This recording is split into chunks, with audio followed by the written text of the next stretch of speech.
Welcome everyone to our second match of the year for the 413 Championship Series. We are starting off today strong. We have 413 Havoc versus Wvu Mountaineers. This one's going to be an exciting one. Both these teams familiar to this tournament. What do we think about the outcome today, Red Barrel? So yes, Octave, I think we're in for a very exciting match. Both of these teams have a lot of individual potential, but of course, the Mountaineers are looking to hold their championship status through this season 3 of this tournament, as well as they have a little bit more of I would say, a cohesive team coordination than Havoc does, just because of the amount of time that they've been together. Since they are a university team, they've been well established for a while now. Havoc being just formed about 5 months ago through the 413 Academy program. It's going to be very interesting to see how this mashup of great individual potential meets the fighting of the team coordination. That's absolutely true. And if I didn't mention before, I'm Octave, and my colleague, of course, over here down the barrel. We are going to be going through this match with you guys tonight. And yeah, I mean, this is going to be an extremely exciting one. Of course, Mountaineers want to hold on to their champion title as they were able to claim last season. And Havoc, of course, we did see these guys in this tournament before, however, under a different name, of course, a little bit of a complicated situation over there. However, they've had some time to prepare for this tournament. I think they're going to look much better now, but WVU Mountaineers, I mean, they're going to come out strong today. And, if Havoc want any chance of winning here, they're going to have to show up strong. Absolutely. So the Mountaineers are definitely the people to look out for in this particular tournament. But that's not to say that you can discount Havoc in any way. Like I said before, whenever we're looking at Havoc's lineup, specifically the Jump Any and SS Boat Name from Havoc versus the Mountaineers Brave Monk and K09. It's going to be a big tank battle in this. And depending on the maps that we get chosen here, we could see a lot of individual plays from each individual's tanks that can really make some space and or get some good picks starting out. I would say that taking a look at both Brave Monk and Jump Penny and seeing how they lead their teams to victory is really going to be an exciting feat for today. Absolutely, absolutely. And we're going to look at the schedule for this week. Week number one, of course, yesterday we saw 413 Riot go up against 413 Nightshade. Of course, right now we're seeing that 413 Havoc versus WV Mountaineers. Later today, at 10 p.m. EST, we are going to see Bad at Overwatch versus Ascent. And then, of course, on Saturday, two fantastic lineups. 413 Catalyst versus Potatoes and the UAH Charger Blue versus U New Haven Varsity this week. Going to be an absolutely very exciting one. So don't miss a single match of that. Make sure you stay tuned for all of that. And we're going to look at standings really quick. Of course, only one game has been played so far, so we are seeing 413 Nightshade up at the top of that leaderboard. Of course, with that 3-1 victory over 413 Riot. The rest of this table, of course, equal. No one else has played a game yet, so nothing extremely interesting going on there, but we will see those spots get filled later on this week. And we are just about ready to go here. I gotta say, going into this, we are going to be seeing Lijiang Tower, and I gotta say, I think we're gonna see plenty of different tank combinations here. I have been informed we are in fact not going to Lijiang Tower. Um, we are going to have to see about that really quick, but either way, yeah, either way, we are going to see plenty of variation no matter what map we see, considering that tank line for Mountaineers has been strong, especially last season, and I imagine it's going to stay the same this season. KO9, an absolute standout last season. What do you think down the barrel here? I think with this particular map pool, we could take it's an interesting combination whenever you take a look at Ilios Busan and Oasis. Ilios being known for its kind of vertical play, um, but taking a look at Busan, it's a lot of inner and outer contractions of the map. So you have these different situations where Brawl are going to be extremely effective in most of these control situations, but then you throw Oasis into the mix, where you have the university section, but unfortunately, uh, that's pretty much the only situation that I would see the brawl being super focused as the comp to be, because I see a lot of double bubble as well as some just straight up dive comps coming in for the garden section as well as the city center. Uh, Basically, any of these control maps, we're going to have to see a lot of versatility from both teams. I don't think that there's a one trick pony that you could run in either of these maps as far as the compositions go. And it's definitely going to be an interesting show of skill and coordination. Yeah, that's absolutely true. I do think we are going to see a lot of that brawl today, considering that Bap Lucio has just been so popular so far. Again, in that 4-3 Riot versus 4-3 Nightshade matchup, we saw plenty of that Bap Yep. Lucio. And I am being told we are going into Oasis, so a little bit interesting. Again, I think we're going to see, especially on that university, I think we're going to see plenty of brawl, but we might also see some of that double bubble, as you said, especially on City Center. So I think it's going to be extremely interesting. Like we have seen, especially I would say 7-Eleven, it was fantastic last season on that BAP. Was also pretty good on the Ana. So I think today's going to be a really exciting one here, and we are going in right about now. Heading into Oasis, we are going to be seeing what map we are going to go in first. So it looks to be that the gardens section is actually going to be the first of Oasis. And like I was saying before, the gardens section offers a lot of versatility in the ways that people can approach the point. So you have coming out of the spawn doors of either way, you can decide to fight over that middle section where there's a rotation. Um, around this pillar in the center with the mega health pack in the middle, which can lead to some very interesting duels.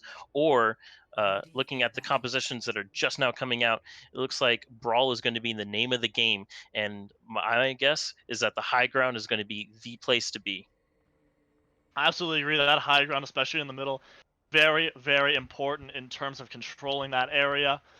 We see plenty of teams do it. And, well, 10 seconds to go, and it looks like both of these teams are going to be going for that pretty standard brawl.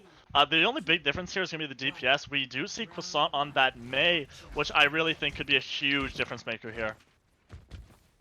So both teams are rolling out, and it seems that they're both opting to go for that high ground. And let's see how this pans out for this fight. Absolutely, both teams going to be trading blows back and forth. No one going too crazy just yet, though. That Immortality Field out early from Big Juice, though. And so that's going to allow Havoc to push in. But just like that, Big Juice goes down to an arrow through the head from Vertile there.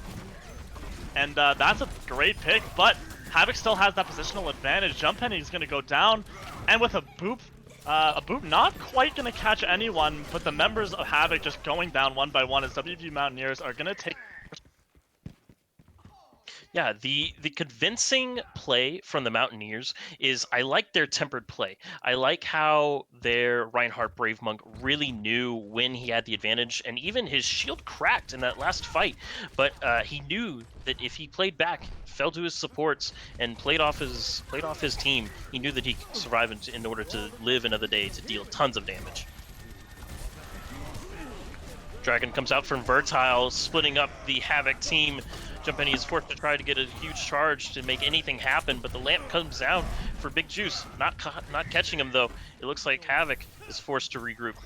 Yeah, absolutely true. They are going to be going up to 40% on this point. If Havoc does not do anything soon here, they're going to be looking at a pretty large deficit on this first point. And yeah, they're going to back up regroup. Croissant, instead of this Mei, is going to be going over to the Reaper. Interesting choice, but I do like it here. And they're going to go main. not opting to take this high ground, but they're going to play right directly under them, which I think is a very smart move here. But there's the window coming up from 7-Eleven.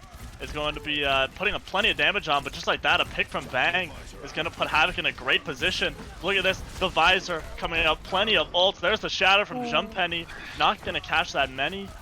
However, the picks going Havoc's way. The members of Wvu Mountaineers falling one by one, and the capture percentage is finally going to go the way of Havoc. Seven deciding to take that 1v1 and say sayonara and join with their team, but just leaving a little bit of a sore feeling in Dacus as he tries to leave from spawn and regroup with his team. Absolutely, absolutely. But, I mean, there is solace here considering Havoc does have the point. They are up to almost 25%. They have a little ways to go to catch up to Wvu Mountaineers here, but it is a start for them. And Wvu Mountaineers, they're going to try to take this high ground, but there's the window from Big Juice, which is going to put plenty of damage. And there's already a pick onto the Brave Monk. Another one on Axis, and just like that, it looks like it's going to be another fight one for 413 Havoc as Jump Penny is just cleaning up this point. That's the 4th kill for him this fight. Great fight from him. Again, I mentioned it before in the pre-show, but taking a look at these tanks, they have the potential. With Reinhardt and the recent buffs, he is a monster to go up against. If you have a hammer swinging in your face, you do not feel comfortable in any sense of the word. That is absolutely true. Havoc is going to have to jump off of this high ground considering they cannot contest it from up on the high ground. There's the grab coming out from KO9, but there's also the Death Blossom from on the side of Croissant here. Both the Mortality Fields are going to go down, but Jump Penny is going to get the short end of the stick going down first. The bomb from Dak Gameboy not going to get all that much. And the members of Wvu Mountaineers are just crashing down on this point. There's the winner from 7-Eleven on that off angle. The members of 4-3 Havoc are going down one by one, and just like that, the point is going to go back over the way Wvu Mountaineers with 87% accrued for the side of 4-1-3 Havoc. We are going to see one last great fight between these two teams, both showing up that they are ready to play. But the Mountaineers committing pretty much all of their ultimates into that last fight. So looking at their resources, they're a little dry, but then again, so is Havoc. Yeah, they do have both support ults, which could be huge coming up here. Especially that beat from Dacus is going to be absolutely massive. And there it is coming out. It's going to counter that Tactical Visor. But Croissant is going to get KO9 early. That is absolutely massive. Both these teams brawling it out on point, but who is going to come out on top? The positional advantage on the side of Havoc, but picks are going both ways as Bang is going to go down to the Brave Monk. There's the Immortality Field from Big Juice, going to go down, but Croissant getting Vertile. This fight is going solidly the way of 4-1-3 Havoc. And just like that, the members of Havoc are just cleaning up this point. There's KO9 is going to stall on this Wrecking Ball, but it's not going to be enough. As 90% is on the side of 4-3 Havoc. Is anyone going to be able to touch from the side of Wvu Mountaineers? Dacus just dropped beat in that last fight, but is already up to 66%. If he keeps fragging out and keeps applying this pressure, it might be able to give him another beat. That's absolutely true. Oh, the Big Juice goes down. That's a massive pick. But Croissant with the Death Blossom. Gonna get one, but he will go down for it. There's the window coming up from 7-Eleven, and the Shadow, the ult now coming up from Wvu Mountaineers. Bang is gonna come out with that with the Deadeye is gonna get 7-Eleven. The bomb from Dak Gameboy. Everyone's just using their ults in tandem here. But who is getting the better end? We don't know so far. The members of Wvu Mountaineers have solidly put themselves on this point, but there's another beat from Dacus. What a great charge there. The guy just charged his ult in so little time, and Jump Penny is back on this Wrecking Ball, is going to be able to just wreak havoc on this point. And just like that, Havoc, the picks are going their way. There's the mines coming up from KO9, but is it going to be enough? They're going to take back the point. Are they going to take this point just in general? Dragons as a last-ditch attempt from Vertile, but is it enough? As the members just going down one by one. And the Brave Monk, one of the last members left on this objective. He's swinging for dear life, but he will go down. So will Gino Fran. Axis, the only member left on this team, but it won't be enough. 4-3 Havoc is going to take point number 1 on Oasis. This has been an exciting match thus far, and I think we are in for even more great maps to come. This has been an explosive turnout for both teams. I don't think any should be upset with their play at this point. One thing that I do want to mention, though, is that both teams seem to be underestimating the power of high ground in this situation. They start there, but then once the engage starts to begin, they tend to leave for just to try to secure those kills. When in fact, it's much safer, and you can get more value whenever you secure that high ground and hold it with dear life. We saw it with Axis's visor in the last point, and I think he could have gotten more picks there, but we only time will tell. That's absolutely true. Both these teams coming out on the same sort of brawl. Only difference, Vertile on that Junkrat versus Croissant on the Reaper. Both these teams meeting up on point viciously. And there, in fact, is going to be the Immortality Field from Big Juice coming out early. But it's almost as if it's not going to matter, because the picks are going for 3 Havoc. 7-11's Immortality Field will go down as well. And 4-3 Havoc is going to take this first percentage relatively easily. I appreciate Jumpany's Reinhardt plays, just holding completely still, saying, nah, you are not getting past this point. It is a true stand of dominance for that Reinhardt player. As they regroup on the right side, it looks like they're taking for another push from Mountaineers. Oh, but there's a big pick on the Dacus. That's absolutely massive from Vertile. Are Wvu Mountaineers going to be able to capitalize? There's the Immortality Field early coming out for the side of Big Juice. But there's also the window 7-11. Wvu Mountaineers, they're on this point. They're taking ground. There's the Deadeye from Vang, not going to get anything. But both of the tanks on the side of Havoc are down. And there's the Deadeye coming out from Axis, and members of Havoc going down one by one. As Wvu Mountaineers are going to take this point right back. 4-3 Havoc, though, they got 40% on that objective. Absolutely. You know, Bang is actually playing this immaculately well with his positioning. And with that high noon, I think that he just even bought more time for his team, getting even more percentage, where it seems like this game is going to come down to a game of inches, not of feet. It's going to be lots of little skirmishes and lots of little bitty things that add up to a big victory for either team. Absolutely true. As 4-3 Havoc, they are just kiting this, but there's the window coming up from Big Juice, but there's the massive shatter. It's going to get 4, but the beat from Dacus is going to save everyone, is going to keep them up. There's massive, and there's the bomb. Not going to get anyone. 4-3 Havoc is cleaning up this objective with the help of that Death Blossom from Croissant, and they're going to take this point right back. Wvu Mountaineers were able to get 37%, but Havoc is in firm possession of this point now. Havoc looking like they have their bomb coming into the next fight, and then possibly a high noon as well, while both support ults are active for the Mountaineers. With their positioning right now, they could easily beat on the point and take advantage of Big Juice's early lamps. That's absolutely true. There's the early bomb from Dak Game Boy. It's going to get that Immortality Field out, which is pretty huge. Picks are going pretty even both ways, but Jump Penny is down, which is a huge pick. Croissant is just putting so much damage in on this Reaper.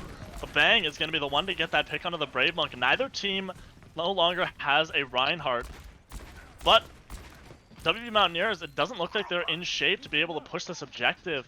Someone's going to have to touch because they're up at 90% already. Croissant definitely a DPS player to be feared and looked out for. He is applying pressure in all the right ways against this Mountaineers team.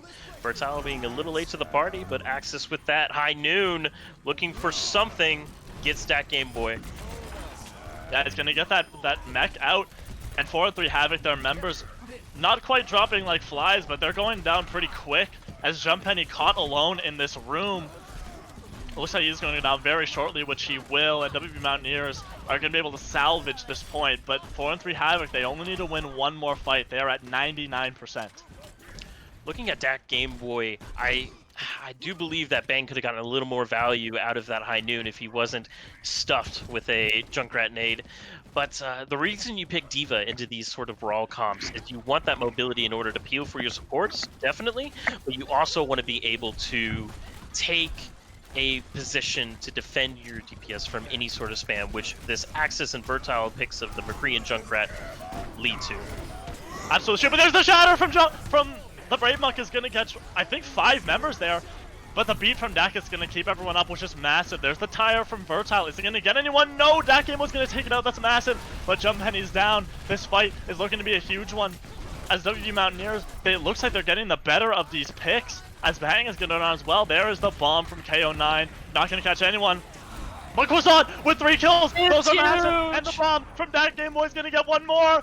The only member left on this point is the Brave Monk. And Vertile coming in at the last second on this Reaper, but it's not going to be enough as a massive, massive ult from Croissant is going to clear all the members off of the point, and now it is stall time for Wvu Mountaineers. They're pulling up with this ball. Genofriend is down on that Lucio, and Jumppenny is cleaning up this point. Is anyone going to be able to touch? 7-11 will touch, but is it going to be enough? There's Axis. It's going to get shut down by Big Juice there, and it's just stalls coming in. It looks like 413 Havoc has this point on lockdown. It's just the remaining members going down. And just like that, 413 Havoc taking both points, and they are making a statement on Oasis. That was a quite convincing victory for the Havoc roster. I'm very impressed with plays from both teams, but Havoc really had their ult rotations down and their coordination on where they wanted to be at any given time is impeccable. Yeah, absolutely fantastic there. And I gotta point out, we thought these tanks for the side of Wvu Mountaineers were going to be the highlight of this, but so far, Jumppenny has been showing up, and he has made an absolute statement. Very impressed with that guy so far, and I'm excited to go into map number 2. Absolutely. And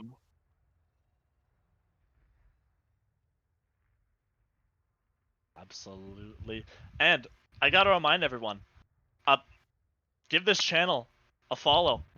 If you want to get at 300 followers, we are going to be doing a giveaway. So if you want in on that, follow this channel. We are getting close to that 300 mark. And if you're interested, we do have a merch store if you want to go check that out. The link, of course, displayed. So, of course, I am extremely excited to go into this next map because, going into this, I thought the advantage was pretty strictly for the side of Wvu Mountaineers. But if that first map is anything to go by, 4-3 Havoc is a force to be reckoned with. What do you think down the barrel? I absolutely think that the Mountaineers have, with no contest, have a very strong lineup. But Havoc came to play today, and they are going to be strong for the rest of this series, I believe. The thing. Oh, continue. Yeah. Okay, excuse me. The thing that's going to separate these particular teams is going to be the use of their ultimates. They are both mechanically skilled in all their heroes. They are well-rounded teams, but the ultimates are going to be able to drive that nail in the coffin and or make opportunities for their teams. So with that being said, I think that having a strong shot caller in this sort of situations and planning out these fights to where they not only have the advantage in the sense of making the most out of their ultimates, but also knowing when it's okay to dry fight. And what I mean by dry fight is to not commit any ultimates to that particular fight just so you can overwhelm the opponent with so many different variations of things coming at them. They won't know what to do. Havoc is playing very well individually, and time will tell if they are going to be able to deal with a coordinated attack from the Mountaineers. Yeah, absolutely. And that being said, we are going to be going into an intermission. So stay tuned. Don't leave. Maybe grab some snacks if you want to. And we are going to be coming back here very shortly to see map number 2 of this fantastic matchup. So don't go away.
Welcome back, everybody. We are about to head into map number 2 of this fantastic matchup. We have 413 Havoc going up against Wvu Mountaineers. I am Octave, of course, alongside my colleague, of course, down the barrel. We just saw map number 1 Oasis go the way of 413 Havoc in an absolute statement. And we are next, I believe, going into Blizzard World. So, what do you think we're going to see on this map, Barrel? So whenever you're taking a look at Blizzard World, it is a hybrid map. So we're going to be seeing lots of variety, I believe, in this particular point. Because whenever you take a look at the map structure, you have that first capture point, and you gotta make it in somehow. There's a lot of different avenues, as with most Blizzard created maps. There's a lot of high ground looking over each individual points. So the brawl may not be the answer unless they can manipulate it in a way to where they only view in one angle. Give me just one moment, please. Absolutely. We are going to be starting up this map very soon. Both teams are ready. We are heading in any moment, of course. And I gotta say, I think we're gonna see more of this brawl comp, considering how popular it's been lately. Of course, we are probably gonna end up seeing a little bit of variety on Blizzard World. However, that brawl I think is gonna be that sort of gold standard that we're gonna keep coming back to throughout this series. I think whoever wins in that brawl matchup is gonna have a huge advantage in this series. What do you think, Beryl? Absolutely. So whenever you're taking a look at these two teams, they're still getting a feel for each other. They only just played the control map, and they're kind of getting their bearings. I'm sure Mountaineers is taking a look at their strategy and getting ready to really see what they can get away with. And I think that's exactly what we're going to see with the comp coming out from Mountaineers. Assuming that they stay in their current lineup, we're looking at the Brave Monk and KO9 on that Winston Diva, and looking at more of a dive configuration with Vertile being the Genji. And 7-Eleven doing a Mercy, possibly pocketing Wilson on that Widowmaker. With this particular point on Blizzard World, there's a lot of maneuverability for both Genji and Widowmaker to take high grounds, and moving in a slow and or fast manner, depending on what the Brave Monk deems necessary, will really change the tempo of the fight. I absolutely agree. I am surprised that we are seeing Genofran on this Lucio instead of a more typical like Zenyatta or maybe Ana here. Genofran, did prove to be a pretty killer Zenyatta. So a little bit interesting, but we're going to see how it works out for them, as they are going to opt to take this high ground on the right side of point, and they're just going to chill in this little room, wait for resources, and look at this. Looks like they're going like almost all the way around over on this backside of the point. Vertile was setting up for a pincer, but now he's going to support his Widowmaker. Wilson hitting a huge pick onto Bang, Massive and that's whenever the game starts. The Brave Monk drops his bubble, getting pinned by Jump Penny. Coming back to his supports. And Jump Penny is doing his best to stay alive on this point, but I mean, Wvu Mountaineers, they have so much space. And look at this, Wilson just taking an absolute power position. Dak is trying to knock him out of this spot. But I mean, Wvu Mountaineers, they just have all of this space, and they don't even know what to do with it. I mean, 413 Havoc, they just look lost so far, because this is an extremely creative attack, and it looks like it's going to result in Wvu Mountaineers taking this point in a very fast fashion. This is what a couple more picks. This is what I was talking about whenever I was referring to maybe seeing some diversity from the Mountaineers. They know that Brawl is probably going to be the mainstay for the 413 Havoc, being as how popular it is. And don't get me wrong, they are very good at it. But the problem with Brawl is you need space, and you need a unidirectional fight. Seeing as the Mountaineers collapsed in so many different areas, Jump Penny was put out of position. He had no support help, and he was trying to brawl with no help to be found. Yeah, absolutely true. I mean, this brawl comp, it just didn't look like they knew what to do. And they are going to be coming in. They're going to engage fast. But look, it's just the members of Wvu Mountaineers can just disperse. There's no one to focus all this damage on. And just like that, Vertile going to get a pick on Adakas on that Genji, and the bomb from KO9 going to get Croissant. Genofran with a pick on Bang as well. the members of 413 Havoc, they just look lost out here. Jumppenny is going to get a pick onto 7-11, but that is just about all they can say about this fight. As the rest of the members of Wvu Mountaineers, they're clearing off this point, and they are going to push this cart even further through second point. Seeing as how that was a convincing fight for Mountaineers, however, at what cost? Taking a look at their ultimates, 7-11, Wilson, Versatile, KO9, they all dropped their ultimates for that particular fight. The Brave Monk with the Primal might be able to separate some supports here, isolate Jumppenny and Dat Game Boy again, and Genoframe with the beat, which might come in clutch in this situation. Absolutely. Look at how easily here that Wvu Mountaineers can engage onto this high ground. And Immortality Field's going to have to come out early with Dacus on that beat as well. Going to try to keep everyone up. But look, the members of 413 Havoc are all just so low as Big Juice is going to go down to the Brave Monk, and Wilson is just taking pot shots from this high ground, putting in so much value. Croissant going to get a kill with that Death Blossom, but it doesn't look like it's going to be enough. But look, the picks are going back the way of 413 Havoc. As Dacus is going to get a pick onto Wilson, that is a lot of damage gone. However, Jumppenny is going to go down to KO9. The bomb from Dat Game Boy not quite going to get anyone, but the respawns from 413 Havoc are just too close. And Wvu Mountaineers, they're going to have to go back to spawn and try this again.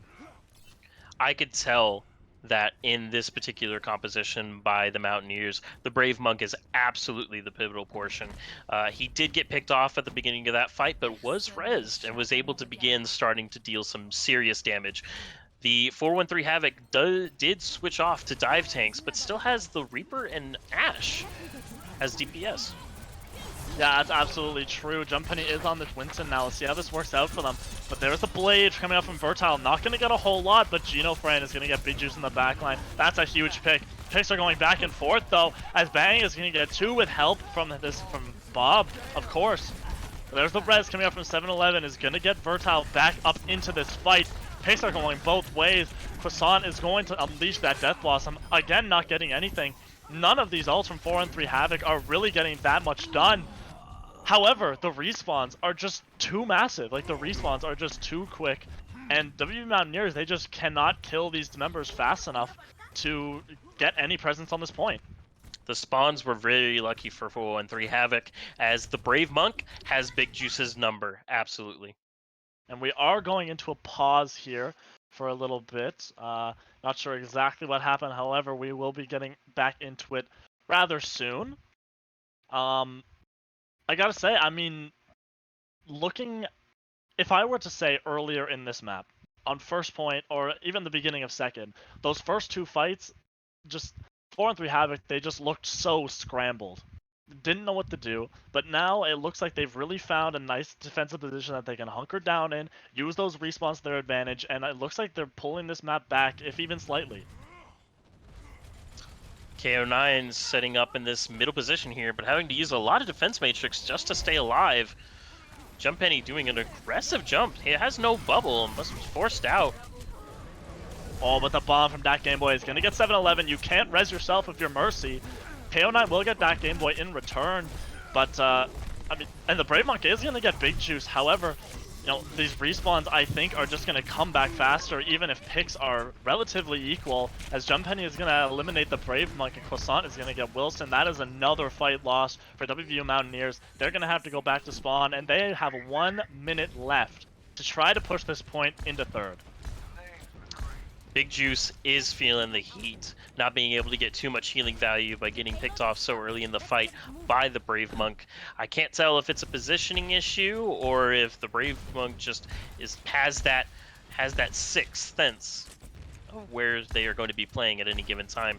They're going to be swapping off to a bit of a brawl here with a Versatile on the pocketed Pharah. Yeah, I'd say that's a pretty good decision considering no hit skins to be found on the side of 413 Havoc. They do have this high ground, but there is the bomb from KO9. Not going to get anyone, but it's going to take that high ground away from 413 Havoc. There's the window from Big Juice, but he's going to go down to Versatile, who's going crazy with this Mercy Pocket. Is really able to just rain terror, but there's a beat from Dacus, going to try to keep everyone up. But look, Dacus is so low and will eventually go down. Croissant coming in with that Death Blossom, but most of that is going to get eaten up. And it was a little bit painful But Wvu Mountaineers were able to get that payload past second point. They are now into this next phase. However, they only have a minute and a half left to complete this map. Absolutely, and the Mountaineers were able to get a lot of losses there, but they were able to pull it out. I think the switch to Brawl is actually a good situation here, and the Pharah being able to push from so many different angles really pressures the 413 Havoc to respond, and as they have with Croissant going on to the McCree. Absolutely, Croissant getting over to the McCree. He's going to try to counter Vertile on this Pharah. 7-11 going over to that Ana as well. The Brave Monk is gonna shatter, but it's nothing really is gonna come out of it. However, the picks are just going the way of WVU, and the members of Havoc are forced to back up. And these rockets from Vertile are just too devastating. They are putting so much damage in, as well as Wilson on that Kree, but Vertile is the star of the show right now, just raining rockets from above. And 4-3 Havoc, just at the beginning of the map, they look scrambled. Yeah, they're trying to make a regroup here, trying to make one last good fight. No ultimates to be seen except possibly Bang's Dragons. Bang has to release those now if he wants any value. Oh no, it touches! Oh no! And a little bit of a C9 there. Oh no! Absolutely. You know, we have seen a C9 in both of these matches so far, or at least a relative C9. No, like, crazy C9 so far, but on last match we saw a 4-3 Riot against Nightshade. We saw Twid pull off a huge C9 on, I think it was Hanamura, and same thing here. A little bit of a C9, a little bit of a blunder, the side of Havoc. But I mean, if you are Wvu Mountaineers, you're happy because you completed the map and you have time left on the board, which on a hybrid map is absolutely crucial. And we're going to see what both these teams are going to roll out with on this attack phase for 4-3 Havoc. Yeah, if you're Havoc, seeing as the time bank isn't too large, of course you want a decisive victory, but slow and steady might win the race in this sort of situation. We see the Mountaineers pulling out with a double hit scan comp, but still running the Brawl tanks. A Ana instead of a Baptiste, so no more immortality field. However, those nano boosts and Ana's utility could make the fights in Mountaineers' favor, simply based off of little things adding up. Absolutely, especially last season on that championship squad, the Wvu Mountaineers, we saw 7-11 really show up on that Ana at least more than a few times.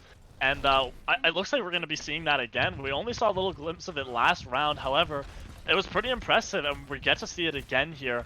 Of course, 4-3 Havoc coming out on this pretty standard brawl with that Bap Lucio, the Rhine Diva, and of course the Reaper Kree. And they're going to take this high ground just the same as Wvu Mountaineers did.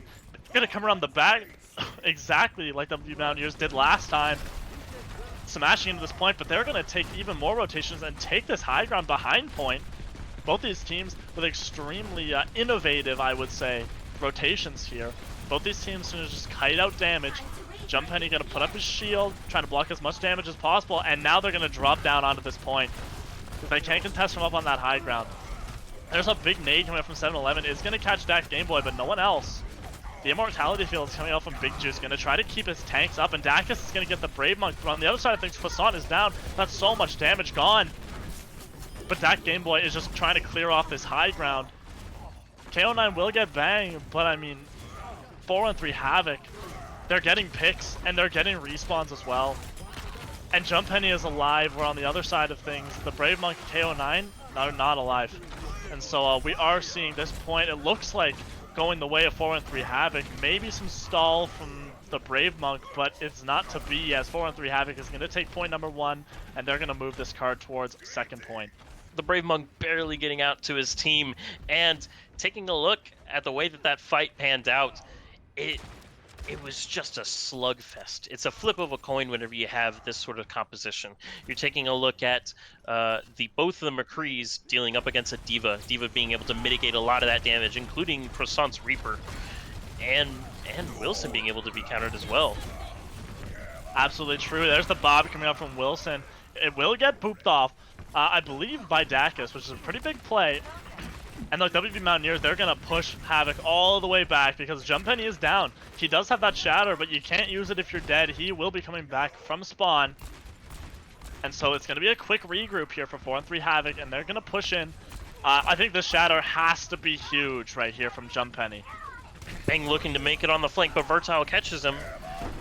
Little small. The Shadow's not going to get anything. So many ults coming out from the side of 4-3 Havoc, but that Game Boy is going to get 3 with a bomb. That's massive. You know, of course, for Wvu Mountaineers, they had the ult advantage, but they can't use any of those ult if they are dead to that Game Boy's bomb. And 4-3 Havoc on the back of that massive ult are going to push this cart further into the second point, and they are nearing that next objective. Absolutely. One thing that makes a very good team at Overwatch is realizing all the facets of the game, including that it is three-dimensional, and that sometimes you need to look up.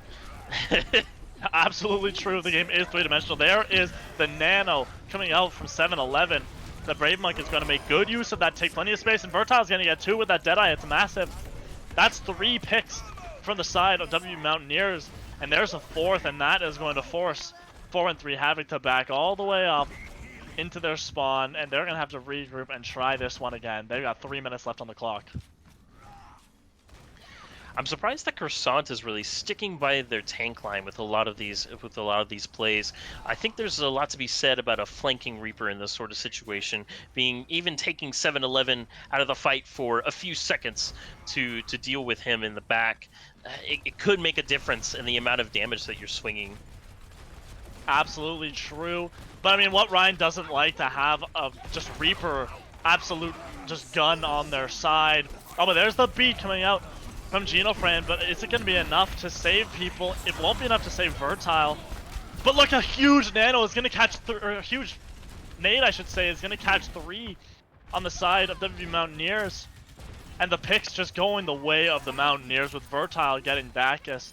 And that's another fight win for Wvu Mountaineers off the back of a gigantic anti-nade from 7-Eleven. Yeah, 7-Eleven pulling out all of their stops there with the anti-nade on, like you said, 3 people, but also the sleep dart on to Bang as he was high nooning and not being able to get any value. Yeah, that's good. I didn't even catch that. A fantastic play from 7-Eleven. Really trying to put this team on his back, well, as much as supports can anyway. And 4-3 Havoc, it looks like they're going to try to take this high ground away from Wvu Mountaineers. This high ground is absolutely crucial to this objective. There's the window coming out from Big Juice. That's going to clear off the members of Wvu Mountaineers rather quickly. And Jumppenny is going to drop down on the rest of these members, but Wilson putting pot shots in is going to get Dacus, and Bang's going to go down as well. Croissant will get Wilson, but it's just not going to be enough, as members of 4-3 Havoc are just going down one by one once again. Jumppenny, the latest of those picks, and that's going to force them way back to spawn once again, and that's another 2 minutes burned off the clock from earlier. Only about 60 seconds left on the clock here for 4-3 Havoc. 7-Eleven and Genofran, both uncontested supports, both with insane value coming out. I would say if you're Havoc, you're looking not to just shove it straight into the Brave Monk's face, but you want to get behind them somehow and use that mobility from your Lucio in the best way possible. Yeah, absolutely. There's the Deadeye coming up from Vertile. Will get sped around by Genofran, but won't get anything. He wasn't forced to draw, but he won't get any kills with it either. They're going to come in behind, and there's the bomb from Dak Gameboy from the other side. Not going to catch anyone. That was shielded by the Brave Monk. But Jumppenny is going to catch 2. That's massive. 7-Eleven being one of them. That's a lot of healing gone. Bang going to get the Brave Monk as well as KO9. And that's another kill from Bang. Really able to clean up that point. And that's going to be 4-3 Havoc. They are going to take the second point finally, and they have 1 minute 40 seconds left on the clock to complete this map. That was a beautiful combination of ultimates from Dak Gameboy and Croissant there. Dak Gameboy shooting it onto the high ground with the Diva self-destruct, and then Croissant following up with a Death Blossom for any of the survivors at the bottom. Absolutely true. That Diva Bomb has always been great for zoning people off of points you don't want them to be on, especially on that high ground, of course, on second point. And 4-3 Havoc, they're going to push in. There is the window from Big Juice, but it looks like the tanks are just going to push past it. Both sides going at it. Dak is going to go down to Wilson's Dynamite, and the Nano on the Brave Monk will go down to Bang, though. Bang going to get 2, trying to put this team onto his back. And the members of Wvu Mountaineers, despite how good that fight looked at the beginning, it's just not going to go their way as 4 and 3 Havoc are pushing this cart further and further. They have 40 seconds. Will they be able to match this time bank set by Wvu Mountaineers? I think anything's possible in this sort of in position. Vertile and Genofriend do have their ultimates up. Genofriend looking for an aggressive beat, could possibly close this match out. Vertile is going to use that Deadeye, same thing, not going to get anyone, but it will zone everyone. There's the beat from Genofriend, it's going to give the positional advantage to 4 and 3 or to Wvu Mountaineers. There's the Bob from Wilson, 10 seconds left on the clock. They're going to have to touch, and they're going to have to win this fight if 4 and 3 Havoc wants to keep this map alive. There's the bomb from that Game Boy coming over the top, not going to get anyone, but the picks, they're going the way of 4 and 3 Havoc. There's the ult from Croissant as well, not going to catch anyone, but that's going to zone everyone off. There's the Shatter, going to catch 3, but is anyone going to be able to follow up? It looks like they will. There's the Nano, but it's going to go on to Genofriend, actually. But Bang is just going to clean up with a couple of kills of his own, as well as that Game Boy. As much as these supports want to carry the fight, they won't be able to do it, as 1 minute is going to be tacked on to both of these teams' time banks, and we are going into extra rounds on Blizzard World.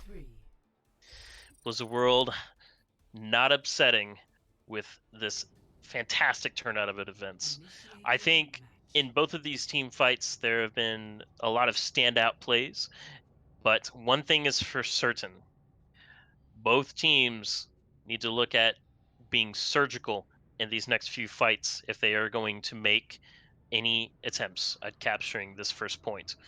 With taking a look at what options that they have, what they can run, where they can go, it comes down to the simple play of your basic abilities. Ultimates in a 1 minute scenario can be usually farmed up by the supports, but in a lot of these situations it comes down to just raw positioning, raw mechanical skill, and some good old-fashioned target calling. Yeah, that's absolutely true. Around 1 minute for both of these teams, of course, Wvu Mountaineers with that 12-second bonus. Probably not going to end up being that much of a difference, but you never know. And I gotta say, we saw at the end of last round, Genofriend actually caught the Nano from 7-Eleven. I don't know if that was intentional or not. I don't know if there's any other targets it could have possibly gone to. But, you know, if there was a possible misplay, but I mean, I will never complain about a boostio. I always love to get accidental nanos. It's pretty nice.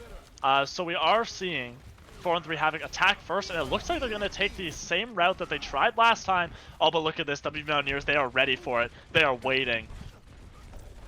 The 4 and 3 Havoc, they're going to come out of the front instead. That was a great switch, a great call out from him. And they're going to fight on this point. Who is going to get the good end of it? Croissant is going to get Vertile, which is massive, and the Brave Monk going oh so low, and he will go down. The picks are going the way of 4 and 3 Havoc. That is exactly what they needed. When you have 1 minute on that time bank, you only have time for around one fight. There's a massive anti-nade coming up from 7-Eleven, but it's just not enough. As 4 and 3 Havoc, they're going to take this first point, and just in the nick of time as well, they have 10 seconds, and they are going into the second point in overtime. Croissant playing this game three-dimensionally as it should be, getting on those flanks and making sure that nothing is free for the Mountaineers. Yeah, absolutely. And this cart is going to get moving, and of course everyone knows how brutal these overtime pushes can be, especially on hybrid maps. Wilson taking pot shots, but he will go down to Bang. That's some sharp shooting from him. But look at the massive anti-nade, it's going to get 2, but the Immortality Field is there to keep everyone up. The cart still moving solidly as the picks are going the way of Havoc, and there's the Shatter, is going to get 2. 7-Eleven will go down to Dak Game Boy. And these two members, Bang and Dacus, are pushing this cart all the way, as 4 and 3 Havoc is going to take plenty of space. Havoc playing this right, with Dacus being able to boop anyone off the cart, making sure the constant movement is going there, and then Bang supporting him. Oh, the Bob! The Bob missed! Oh no, it sailed way past, and it's in this room. It will not do anything. It can't contest cart. There's the beat coming up from Dacus. That's going to give a huge positional advantage, and there as well, the Immortality Field. These picks still going the way of 4 and 3 Havoc.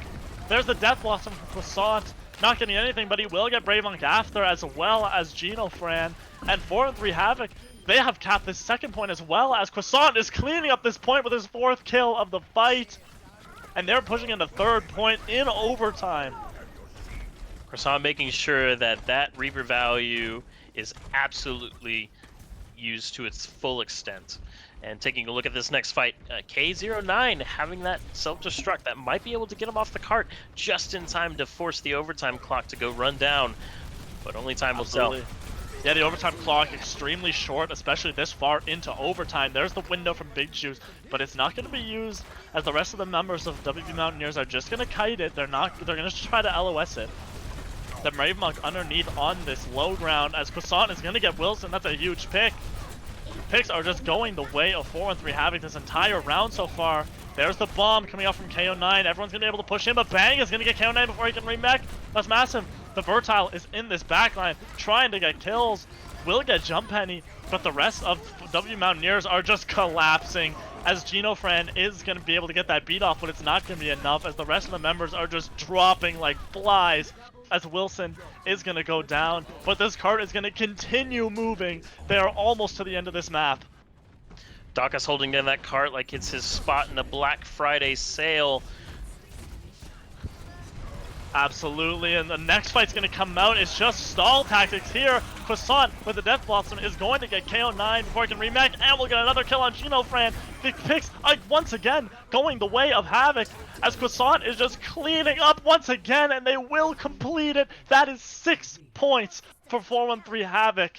And with 1 minute and 12 seconds left on the clock for Wvu Mountaineers, it's going to be extremely tough for them to complete this map a second time. Taking a look at Mountaineers, you're sweating at this point. Oh yeah. Because that was an absolutely great push by Havoc. I think what really made it for them, though, is the Reaper.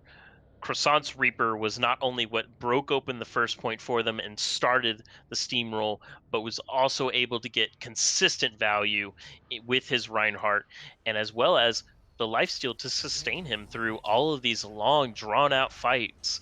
Wilson and Vertile, both on those hit scan DPS.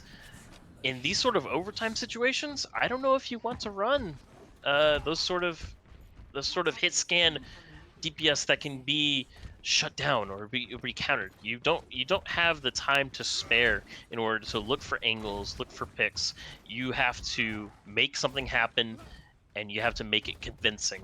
And I think Croissant with the Reaper pick is exactly what 4-1-3 Havoc needed. That's absolutely true. I could not agree more, as Croissant consistently putting in multi-kills in these fights. And it looks like Wvu Mountaineers are sticking with that comp that they went with the first time around, with that, of course, Winston Diva, with the Lucio Mercy and the Genji Widow. We did see Wilson kind of go crazy on this Widow pick last time, but 4-1-3 Havoc, they might be looking out for it this time, and they might just be ready for it this time. And they are taking the exact same rotation around this back side. But look at this, Havoc is ready for it, and they're engaging right onto their team. Wvu Mountaineers were not ready for this, and they are split, as Bang is going to get the Brave Monk. Wilson will get Croissant. That's a lot of damage gone. However, I mean, the members of Wvu Mountaineers are just disjointed, as Bang is going to get Genofran as well. And that is one fight already shut down for the side of 4-1-3 Havoc. 23 seconds left on the clock here for Wvu Mountaineers. It's not quite over yet. K09 trying to get back with their team. Might get demeched here, which could be huge for the tempo of that team. Oh, but he will live. He will live. Going for another engage. Brave Monk is going to jump in. Vertile's going to get Big Juice. That's a massive pick. That's so much healing gone, but Croissant is going to get the Brave Monk in return. And Jump Penny with the Shatter is going to get a couple and Bang, cleaning up this point. That fight absolutely dominated from the side of 4-3 Havoc. And no one is left to touch. No one even close to the objective. As 4-3 Havoc with another statement is going to take Blizzard World, and they're going to go up 2-0 in this series. This was absolutely an exciting match to watch, hands down. Let's see what Croissant did as this Reaper pick. Yeah, absolutely. Just look at this damage he's putting out here. Like, just... the Reaper is just such a fantastic pick, especially when things are going your way. She just... plenty of kills, plenty of damage to go around from him. And, just like that, 4-3 Havoc. They have a second map under their belt. They're up 2-0, and Wvu Mountaineers, they're gonna have to reverse sweep if they want to win this series. Absolutely. And just getting this lobby set up in this particular fashion, the Mountaineers are back in the corner right now, but they are not down and out by any means and stretch of the imagination. They need to adapt their strategy a little bit, I think, to go into a more pick oriented situation where if they can dissect one of the portions of Havoc, I believe that it'll all fall apart. But we're going to take a look as to what they decide to do in this next map of Escort. Absolutely. And I just wanted to say to everyone out there, if you haven't already, hit that follow button down below because at 300 followers, we are doing a $30 Blizzard Balance giveaway. You can use that for anything on the Blizzard store. You could use that for, I think, the new Black Ops Cold War is on that store. You could use it for loot boxes if you wanted to. We are 9 followers away from that goal. So if you want to get in on that, hit that follow button and you could be eligible. But aside from that, we are going to be going into an intermission, a quick 3-minute intermission before going into map number 3. So, I'm Octave. Of course, this is Down the Barrel, and we will see you guys when we come back for map number 3.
Welcome back, ladies and gentlemen.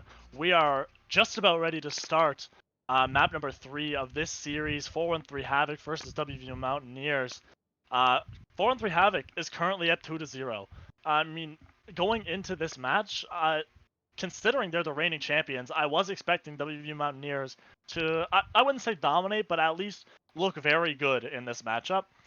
Considering we did see 4-3 Havoc last season in this tournament, definitely not as strong then as they are now because 4-3 Havoc, they're up 2-0 in this series. We're heading into Rialto. What sort of comps do you think we're going to see here, Beryl? So looking at Rialto and the sort of the flow that it has as a map, it's very winding and turving, but there's still that feeling that you get from King's Row in that sense that you are you are boxed into a lane and you want to take control of that lane at all costs. There are some opportunities for some cheeky flanks, but ideally for teams in this situation, you want to be together, stacked, and getting the best uh, com- combinations of abilities and or ultimates that you possibly can to push this cart. Uh, Taking a look at the second point, where it's more of a streets phase, that middle building, that sort of administrative looking one with the mini health pack inside of it.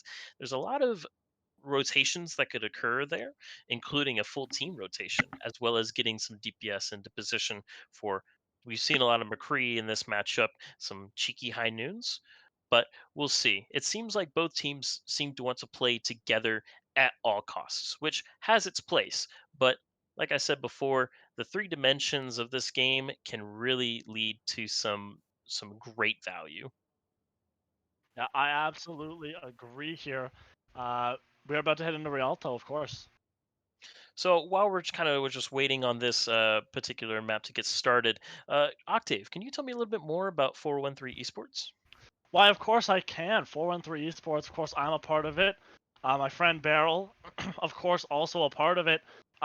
We are, of course, an Overwatch organization where you can come here if you have ever been looking to join an Overwatch team. If you've ever been looking to even create an Overwatch team, come here. We have plenty of fantastic resources for you to use, some good coaching, and we're here to just provide a competitive environment. If you're interested, www.413esports.com. That is where you need to go because that's where you're gonna find your next step into tier 3 Overwatch and above. So that being said, we are just about ready to hop into map number 3, and we're gonna see if 413 Havoc can maintain this streak of not quite dominance, but this streak of excellence. Absolutely. And Havoc does have the torch here, but does not mean that it can't be stolen by the Mountaineers. And let's go ahead and get this map started. Absolutely. It is never over until it is over, and if you have not yet, hit that follow button down below. We are 9, I repeat, 9 followers away from that 300 mark, and once we get there, $30 Blizzard balance going to be given out to a random viewer. So, if you want in on that, make sure to hit that follow button down below. Get your family members, your mother, your father, your siblings, hit that button, and who doesn't want $30 Blizzard balance? So, that being said, getting into Rialto, what sort of comps do you think we're going to see here? Well, taking a look at what we already have seen, it looks like Mountaineers going to be looking to try that dive again. And in this particular sort of situation, there are opportunities for this first point for high ground advances. That is true. And then taking a look at the Havoc side, we have a standard Brawl comp, it looks like. Croissant going back on his Reaper. If it ain't broke, don't fix it, as they say. And we're going to have to see if the communication and the coordination from Mountaineers can outplay the individual skill of the 413 Havoc roster. Yeah, absolutely. And Havoc, they're on this same old, that brawl. It's been working for them all night long so far. And Croissant is going to be looking to put out some more of that fat damage onto the side of WVU. And just like that, the Brave Monk is going to take a lofty jump into this high ground where the rest of 4 and 3 Havoc are perched. He is going to be forced down as Havoc is going to keep this high ground, but Jumpany is on the low ground. He's a little bit outnumbered down there, but Dat Gameboy is going to keep it nice and healthy, as well as Big Juice, and Croissant is going to get access, but Dat Gameboy, he's off the edge of the map with a gigantic boop from Genofran. But Jumpany is going to get 7-11, and the Wvu Mountaineers, they're going to have to wait up a little bit for their fallen players before they can hop into this next fight. Absolutely. Waiting for Dat Gameboy to get back with the 4-1-3 Havoc. He was swimming with the fishes. It looks like Mountaineers are looking to take advantage of this stagger, even though Dat Gameboy just got back. Yeah, both teams up to full strength now. The Brave Monk and this whole team is going to be taking the high ground away from Havoc. And just like that, oh, look at that. What a beautiful play from Dakis. Was able to boop the Brave Monk off the high ground. And just like that, he goes down from the focus fire. Great play from Dakis, as well as Big Juice. Able to take him down, and that's exactly what you want to see from your Lucio. Dat Gameboy with some serious intuition as to where that Tracer was and contested her before she could get any value, targeting any low health players on the side of 4-1-3 Havoc. And it looks like Mountaineers are making that call to switch back to more brawly tanks, but still keeping with the rest of their roster. Yeah, absolutely. They are going to be going over to that Reinhardt, but they are keeping the Mercy. I think it's just to use that Valkyrie, which doesn't look like it's getting that much value. However, a lot of space here for the side of the Wvu Mountaineers, and Jumpany is going to go low to the Pulse Bomb. Will shatter, but it's directly into his shield, so it won't get anything. However, the Brave Monk and Jumpany are both so low. There's the blade from Vertile. Will get Dakis with it.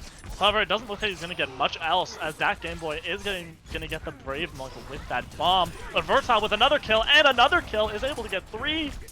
Croissant in the backline was able to use that Death Blossom, but it's too little, too late, as Vertile just dismantles the backline of 4-1-3 Havoc. Vertile absolutely earning his spot on that DPS role right now. He is absolutely killing it. And with not only his blade pressure, but being able to follow up with his constant mobility, constant DPS pressure, it's really making it hard for 4-1-3 Havoc to get in positions, especially with a mobile ninja like that. Yeah, absolutely. There's the beat coming up from Genofran to keep everyone alive, and KO9 with 2 kills on a Big Juice and Bang. That's absolutely massive, because the members of 4-1-3 Havoc are just dropping left and right, as 7-11 will be able to get that res off onto the Brave Monk, and it looks like Wvu Mountaineers, as no one else can be able to touch, they are going to be able to roll through this first point, and they are off into second point. This is an interesting switch for Mountaineers, staying on this particular DPS. Even it looks like they're not going back for swaps into the streets phase. They want to keep with this mobile DPS in order to dissect the 4-1-3 large death ball comp. You need to make an opening somewhere, and it looks like with the combination of Axis and Vertile working on a target together, they are able to get some crazy things to happen. Absolutely true. We do see 7-11 on this Ana as well. Could be a massive difference maker. Dat Gameboy in the backline, able to get Genofran, but Dakis goes off the edge of the map, presumably also from Genofran, possibly. Huge pulse bomb from but Axis is able to get a 2k with that pulse bomb, as well as another kill has changed. And Wvu Mountaineers, they are still solidly rolling this cart. Bang will be able to get the Brave Monk, however he will go down most likely, as Genofran going to pick up a couple kills of his own. Wvu Mountaineers, they look like they're in command of this card so far. But Jumpany and Croissant, they have something to say about it. They're coming back with a vengeance onto this cart. Vertile does have that blade, does not opt to use it just yet, probably waiting for that nano. There's the shatter onto Jumpany, but he won't go down because of a huge immortality from Big Juice. The Brave Monk will get Croissant with that Fire Strike. And Wvu Mountaineers, they are going to be able to push this cart forward. There is the bomb, of course, from KO9, able to get Big Juice. The picks going back the way of Wvu Mountaineers as Jumpany goes down. And this, if I'm not mistaken, looks like another fight won for Wvu Mountaineers. There must have been some miscommunication on Havoc's part, because half the team decided to go towards the cart, even with the Mountaineers having their spawns quite close. Taking a look at this sort of situation, both supports for the Mountaineers have their ultimates. That Nano Boost can be going onto that Genji for a quick Nano Blade sweep, taking a look at Vertile's play right now, he could easily slash in and get there's lots a of big value. window from Big Juice. But this beat from Dacus is going to have to be huge in order to counter this Nano Blade from the side of 7-Eleven and Vertile. Jump Penny up on this point nicely. There's the Nano Blade's going to come out, and there's the beat from Dacus. Was able to get it off. Is going to keep everyone safe, but Jump Penny's going to get shattered and antied, so he's going to go down.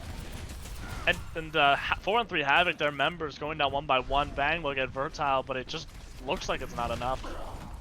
Sometimes the threat of an ability is more impactful than the ability itself. Both the Immortality Field and the beat came out from 413 Havoc, and now they have nothing to sustain themselves with. Yeah, there's the bomb from that Game Boy, not gonna be able to get anyone. Jump Penny is gonna get anti again by 7-Eleven, and 7-Eleven is gonna get a kill of his own. Same thing, Croissant is just getting a few picks left and right, and 7-Eleven with another 2 kills.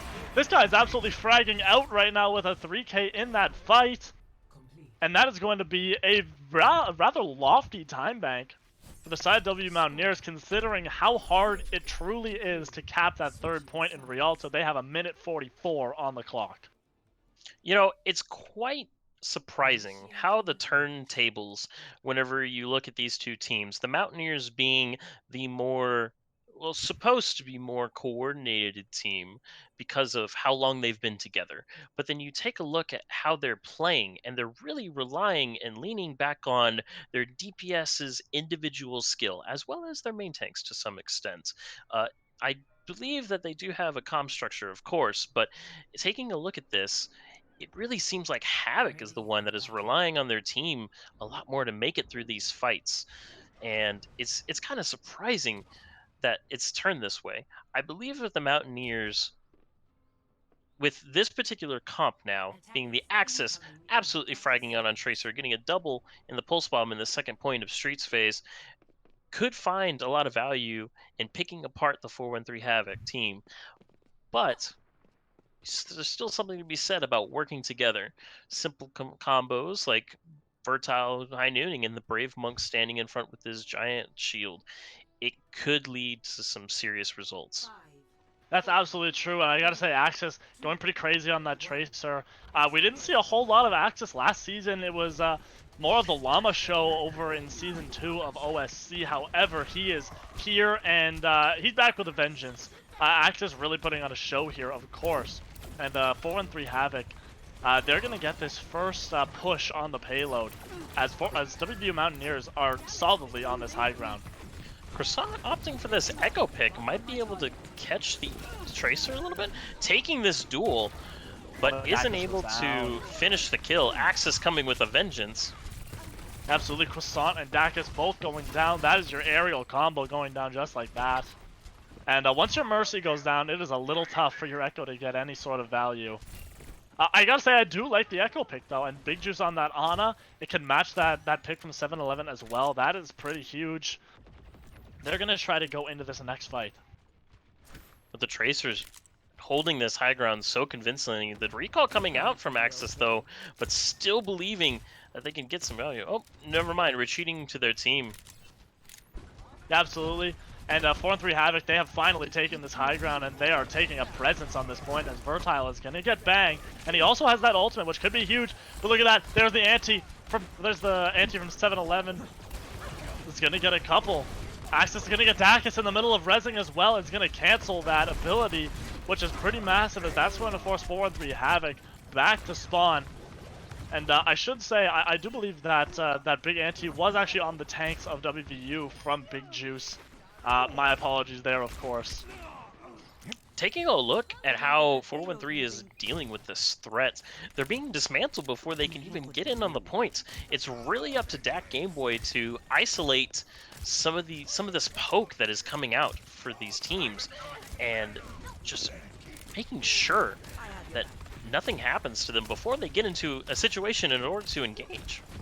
Absolutely, Jump Penny is going to get antied, however, he will live, but he's going to go real low, won't die, but I should say Axis was able to get the kill with that Pulse Bomb, absolutely massive. Croissant is going to copy that McCree. Will he be able to get an ultimate up? He will, but he won't get anything for it. Bang is going to get Axis, and Croissant is going to go down.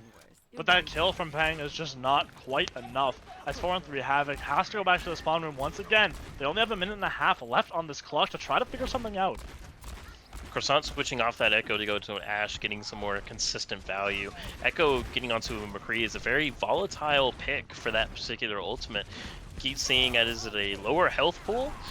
It is a glass cannon in the sense of having a lot of damage, but you really want to be looking at echoing a Reinhardt or a D.Va in that situation to keep your team alive and to get that huge tank ultimate. Yeah, absolutely. I should say, look at the members of 4-3 Havoc. They're all so low. 7-11 is going to get Big Juice. Dacus is going to get a kill on the Axis. But 7-11 with another kill on the Jump Penny. This guy going absolutely crazy this fight. I should say earlier as well, we saw Bang try to use that Deadeye. But absolutely got slept by 7-11 as well. So a massive fight from him. We have seen him show up on the Ana all night long, just like that. Absolutely. Jump Penny getting nanoed by Big Juice in that last fight, but not able to... It was just on an island. Absolutely. There's the bomb from that Game Boy. Will get Geno Fran, so that is an opening pick. You have no Lucio on your team, which is a huge advantage for the side of 4-3 Havoc. They are going to have to touch the cart, which they will, but Bang is going to go down to KO9. He was separated, unfortunately, and Dak is going to have to play a little bit of escape artist to get out of the sights of Wvu Mountaineers. But these picks are just going both ways, and the Nano coming out, and the big shatter is going to get Big Juice and Dak Game Boy as well. As the members of Wvu Mountaineers are just cleaning off this point, it does not look good for 4-3 Havoc right now. There's the beat for Dacus as a last gasp of breath. But is it going to be enough? All the members of Wvu Mountaineers are just piling on this damage. Vertile with the ult as well will get two, getting Dacus and Jump Penny. And no one else from 4-3 Havoc will be able to touch. And that is an extremely decisive Rialto win for the side of Wvu Mountaineers. They needed that big time. Absolutely. This series just keeps getting more interesting. Let's take a look at what Vertile did on this Genji. Yeah, absolutely. A massive play. It looks like this is going to be maybe that 3K at the beginning of the round. It looks like it's exactly that. Big plays coming out from Vertile on that Genji. We don't see a lot of that hero recently. However, he is making it work, and he is making it work well. Seeing the Mountaineers come together and really take advantage of that map geometry and taking advantage of that high ground really makes me happy. I like seeing their team coordination stick together, but still Vertile being able to sit fairly isolated in the back, but no one seemed to want to contest him as he just kept putting out consistent damage. Yeah, absolutely true. Extremely consistent, and gotta say, this is shaping up to be an extremely interesting series. I mean, we saw Havoc go up 2 maps early. The Wvu Mountaineers, if that map was anything to say, I mean, they have a pretty good shot if they keep playing like this at the reverse sweep, because that map was absolutely dominant. And that being said, same thing, if you haven't already, go hit that follow button, because at 300 followers, you know what that means. It's a $30 giveaway. If you want to get in on that, hit that follow button, and make sure you catch all of our games. Make sure you catch all of these productions that we put out. And that being said, we are going to be going into a short intermission before going into map number 4. So we will see you guys on the other side of that intermission.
Welcome back, everyone. I hope you guys are ready because this match, after seeing that last map, I think this one is going to be extremely close.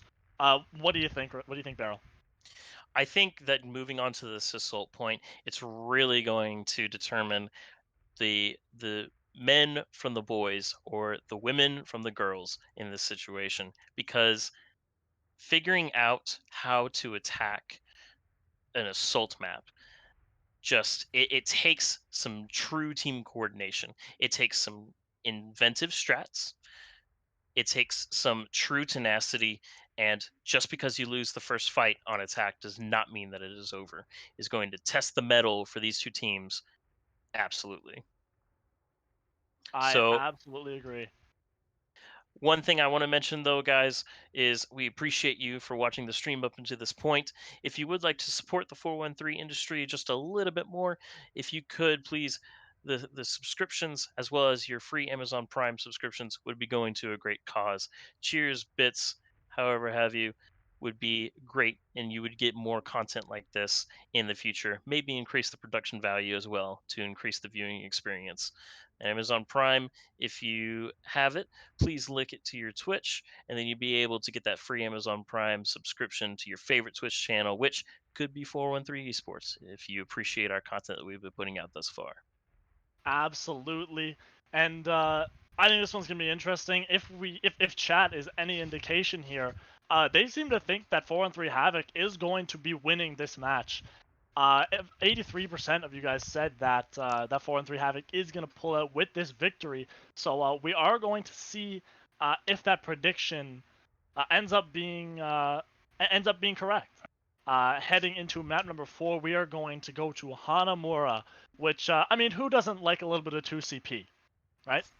It is definitely the most favorite game mode out of all of the Overwatch community. Absolutely. Everyone could definitely confirm with me on this. And chat, I'm sure you can confirm this with me as well. Absolute favorite game mode. Yeah, absolutely. I'm sure everyone loves it. Uh, Overwatch 2, they were talking about how they might remove that game mode, and I definitely know at least a few people who would greatly enjoy that change. A true And travesty. A true yeah, travesty. absolutely. And we are heading into this next map any minute now. Of course, maps 2-1 for the side of Havoc, and but I mean, again, as I said earlier, if Rialto is any indication, we might be in for a little bit of a comeback here from Wvu Mountaineers because Rialto was not even close. If we're being completely honest here, it really wasn't. So, if that's any indication, we could be seeing an extremely close game here. Absolutely. Seeing the Mountaineers pull off such a convincing victory was really quite interesting to see. Uh, one thing is for certain: the individual skill of Mountaineers is not in question. They are coming to play the game, and to their defense, I'd say, all right, map one. Let's just say it as a warm up. These guys are getting into their A games for absolute certain. They keep their heads high and they are pushing forward with what they know best. And it looks to be that standard dive and that brawl comp where they're relying on their DPS's mechanical skill is absolutely pivotal to their success. Yeah, absolutely true. And I think that sort of brawl style, well, I think we're gonna see. I think we're gonna see some more of that going into Hanamura. Especially a lot of teams on attack like to use that brawl. Second point might see a little bit more variation. However, first point I think is going to be a pretty solid brawl comp for the attacking team at least. Taking a look at Hanamura, what a beautifully made map, I gotta say. The Absolutely. ambiance is just wonderful to look at. Architecture even better. But let's talk about these teams here. So we have comps coming out in about 6 seconds, so we'll be able to take a look at those. But I'm really interested to see how the teams Ready for battle. take this first attack here. Yeah, absolutely. We are seeing something. I think a little bit more. Oh no, I think they're just going to be going onto this for the spawn because WV Mountaineers are on a little bit of an odd comp, but they are the attacking team, so they can switch at the last second if they want. On the other side of things, though, 4-3 Havoc, they're on that classic brawl. We know they can play it. We know they can play it well. So, and I think Hanamura is great to be able to just enable that sort of comp. Correct me if I'm wrong, but I think this is the first time we've seen a Mei in this series, and this ability to place the wall and or self-sustain through fights is going to be pivotal in this defense. Yeah, absolutely. I think we did see the Mei a little bit at the beginning of this game on Oasis, but we didn't really see it for an extended period of time. I think Croissant was on it, but switched off of it relatively quickly as WV Mountaineers, they are just taking the fight directly to 4-1-3 Havoc here. Not quite going to engage yet. They're just taking pot shots at each other as of right now. But now they're going to engage fully with that speed from Genofran. The wall from Bang is just too late. The entire team was able to get through, but KO9, he is DMAXed. And Axis is low as Croissant is going to take him out. Vertile and KO9 both so low, and they will both go down as 4-1-3 Havoc have put a pretty solid chokehold onto this point so far, winning that first fight. Mountaineers kind of staggering themselves by opting to continue to go to that second floor just to be collapsed on by the rest of Havoc. It must be a miscommunication because that was a lot of time valuably wasted. 7-Eleven has the nano boost here for this next fight. Could be the difference in the Rhine duel, which when you lose a Rhine in this sort of situation, that choke is a lot harder to hold, even with a Mei. Yeah, absolutely true. And for another fight, in comes Wvu Mountaineers, and the Nano is going to come out onto the Brave Monk, is going to just wreak havoc onto this point. The members of 4-3 Havoc going down one by one, and all it took was just 2 fights for Wvu Mountaineers to secure this first point, and they're going to have a relatively lofty time bank going into point number 2. 7-Eleven again flexing their skills, being able to build that nano boost so quickly, even throughout the chaos of that entire first fight. But being able to regroup here and take it so convincingly, they are taking the TP to what would be the defense's right side. Completely unprepared, Jumpin' he's going to have to drop. Croissant with the high noon finds Genofran. Yeah, Croissant is going to find Genofran with that Deadeye. It's absolutely massive. And I gotta say, the pick's just going the way of 4-1-3 Havoc, as Bang is gonna get Axis Vertile going down as well, and that TP strat on this left side, on this right side of points, just not gonna go the way of WV Mountaineers. They're gonna have to go back to point. They're gonna have to go back to spawn and try this one again. A brave Jumpin', jumping down immediately whenever he saw that team. Good reaction time, however. He could have been punished a lot harder for that normally. But with the high noon coming in from Croissant really zoning out the rest of Mountaineers, it made it very difficult. That's absolutely true. There's the Blizzard coming up from Bang. It's going to be massive. It's going to zone everyone off as Jumpin'. He's going to catch Vertile with that Fire Strike. Absolutely huge. Croissant can access as well, but the picks are going both ways. But as we all know on 2CP, if the defending team is trading out kills, the respawns are just going to be too great. As the members of WVU just trying to hang on. But there's the Nano up onto the Brave Monk, but Adams K is going to use that beat. Is going to keep everyone up. There's the tire from Vertile and the shatter from both Reinhardts. The Brave Monk going to go down, and that Game Boy's going to get access with that bomb.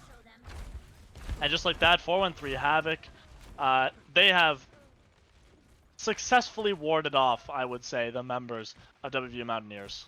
Yeah, the Mountaineers not even getting a tick there. And look at how much they invested, the Mountaineers that is, into that last fight. Vertile dropping his tire, not finding any value because Bang was able to delete it before it was even a threat to the rest of his team. And he actually swapping off to the Genji here. Axis going on to the Reaper. They are wanting to brawl this out in as close range as possible and make as much damage. Absolutely, and Axis going to get Croissant early, which is absolutely massive as WVU is going to take this high ground and clear everyone off of it. Jumpin' is just swinging his brains out on point, but he will go down for it as the Immortality Field from Big Juice is down, and he will go down as well. WVU Mountaineers, they are just getting picks left and right. Everyone from 4-1-3 Havoc is just going down, and this is absolute disaster for 4-1-3 Havoc. As WVU Mountaineers, they have a chokehold on this objective, and they want to cap it right here. They have 2 ticks. And it doesn't look like they're just going to stop anytime soon. Jumping, he's going to use the Shatter, not going to get anyone. We'll get Vertile, and he will go down, but is it going to be enough? As the Brave Monk is going to get 2 with his Shatter, and both of them are going to go down, but there is the beat from Adams K already making an impact. There's the bomb from Dak Gameboy. It's going to get Geno Fran as well. These picks are going both ways as the stall picks from 413 Havoc are coming out. There's the bomb from KO9. It's going to get Jump Penny. As Wvu Mountaineers, they are oh so close to capping this point. The stalls might not be enough for 413 Havoc. As Croissant is going to get a punch kill onto the Brave Monk, but again, it's just not going to be enough as Adams K goes down. Jump Penny going to go down extremely soon as well. This stall from 413 Havoc was absolutely fantastic, but all in all, 1 minute 47 seconds are on the clock for the way of Wvu Mountaineers. A formidable hold from Havoc, to be sure. But I just want to point out that 7-Eleven coming in clutch again, taking out Bang while he was on that Hanzo in the high ground, who had a free reign over the rest of the team. 7-Eleven saying, nah, I'm not going to just support. I want to play the game too, and takes him out of the fight. That is absolutely true. And I gotta say, a pivotal part in that gigantic stall was Adams K. Freshly into this game, coming in on behalf of who once again? I believe I'm completely blanking on his name. Either way, making a very good. Oh, coming in for Dacus, of course. My apologies. However, making a pretty good impact so far. And I'm sorry, Dacus, for not remembering your name. But we're going into round number 2. Wvu Mountaineers are gonna get to defend here, and it's the same old brawl for 413 Havoc. It's interesting to see the Genji pick in this sort of situation, being as most coordinated brawl teams are a little bit too fast and a little bit too tanky for Genji to find any real value. But I think with his survivability, with his deflect, and being as mobile as he is, Vertile is going to continue to look for any sort of chinks in the armor of 413 Havoc. Oh, there's the teleporter from Croissant. It's the classic TP strat, but is it going to get anything done? Croissant is going to get the Brave Monk and Axis with his turrets. Those are 2 massive picks, and that is going to make this fight look oh so good for 413 Havoc. As Jump Penny is just swinging away on this point. The members of Wvu Mountaineers are all so low. And just like that, after one fight, 413 Havoc is going to take this first point, and they're going to go into second point with a massive time bank. I don't think the Mountaineers were as prepared for that teleporter as they were prepared to execute it. Seeing the Havoc team pull out such a convincing victory on that attack really sets them up for a great attack onto this second point, being as Jump Penny has his Shatter, and Big Juice coming in with the window as well. Brave Monk soon to find his Shatter as well. Oh, the anti from 7-Eleven is massive. No one is going to die for it except Vertile is going to get Croissant. There's the Shatter from Jump Penny, not going to get anyone, but there's the window from Big Juice. But Vertile going crazy with this blade on the point is going to get 3. And just as good as that fight might have looked at the beginning for 413 Havoc, Wvu Mountaineers are going to successfully ward off this first fight. And they're going to stagger Dak Gameboy pretty hard here. But however, 5 minutes and 20 seconds are on the clock for the side of 413 Havoc. I'm going to eat my words a little bit and say that Vertile absolutely played Genji to the best of his ability there. Seeing as you have a support like 7-Eleven who hits massive anti-nades, preventing the healing onto Havoc, he can absolutely keep his momentum up and just dash through the entire team over and over again, getting so much value. Here's the wall coming out from Croissant as they all teleported left side, and they're going to drop right on a point right away. They are not messing around. But there's another massive anti-nade and a big Shatter. It's going to catch both supports, and there's the Nano under the Brave Monk as well. But the beat from Adams K is absolutely massive. It's going to keep everyone up as Axis is going to get a kill on Croissant, but is it going to be enough? As the members of Wvu Mountaineers are just dying left and right. Bang going to get Geno Fran.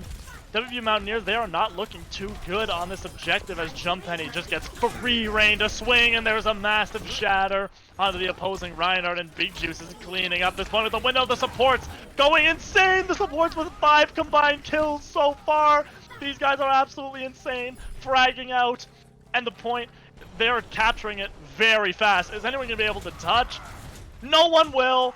And 413 Havoc, they have 4 minutes on this objective as compared to the side of Wvu Mountaineers with what seems now a measly 1 minute and 47 seconds. 1 minute and 47 seconds is nothing to scoff at when it comes to Hanamura. However, these steamrolls do happen in these sort of competitive environments, and 413 not messing around, sticking to their comp, sticking to their ability to move around with such ferocity and velocity as well. It's insane the amount of value that they were able to get, and their ultimate rotations were absolutely on point.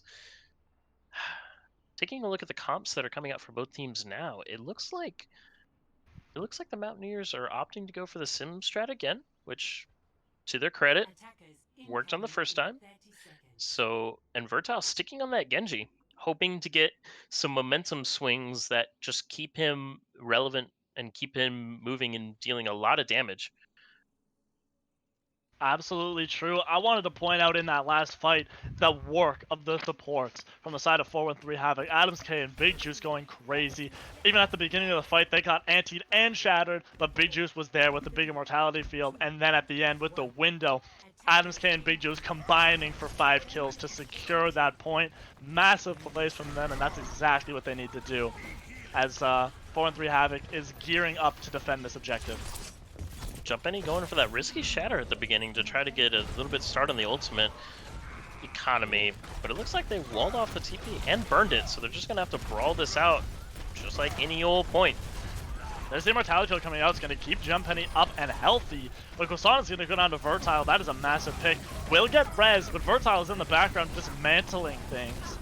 Jumppenny, Big Juice both going down to the might of these DPS.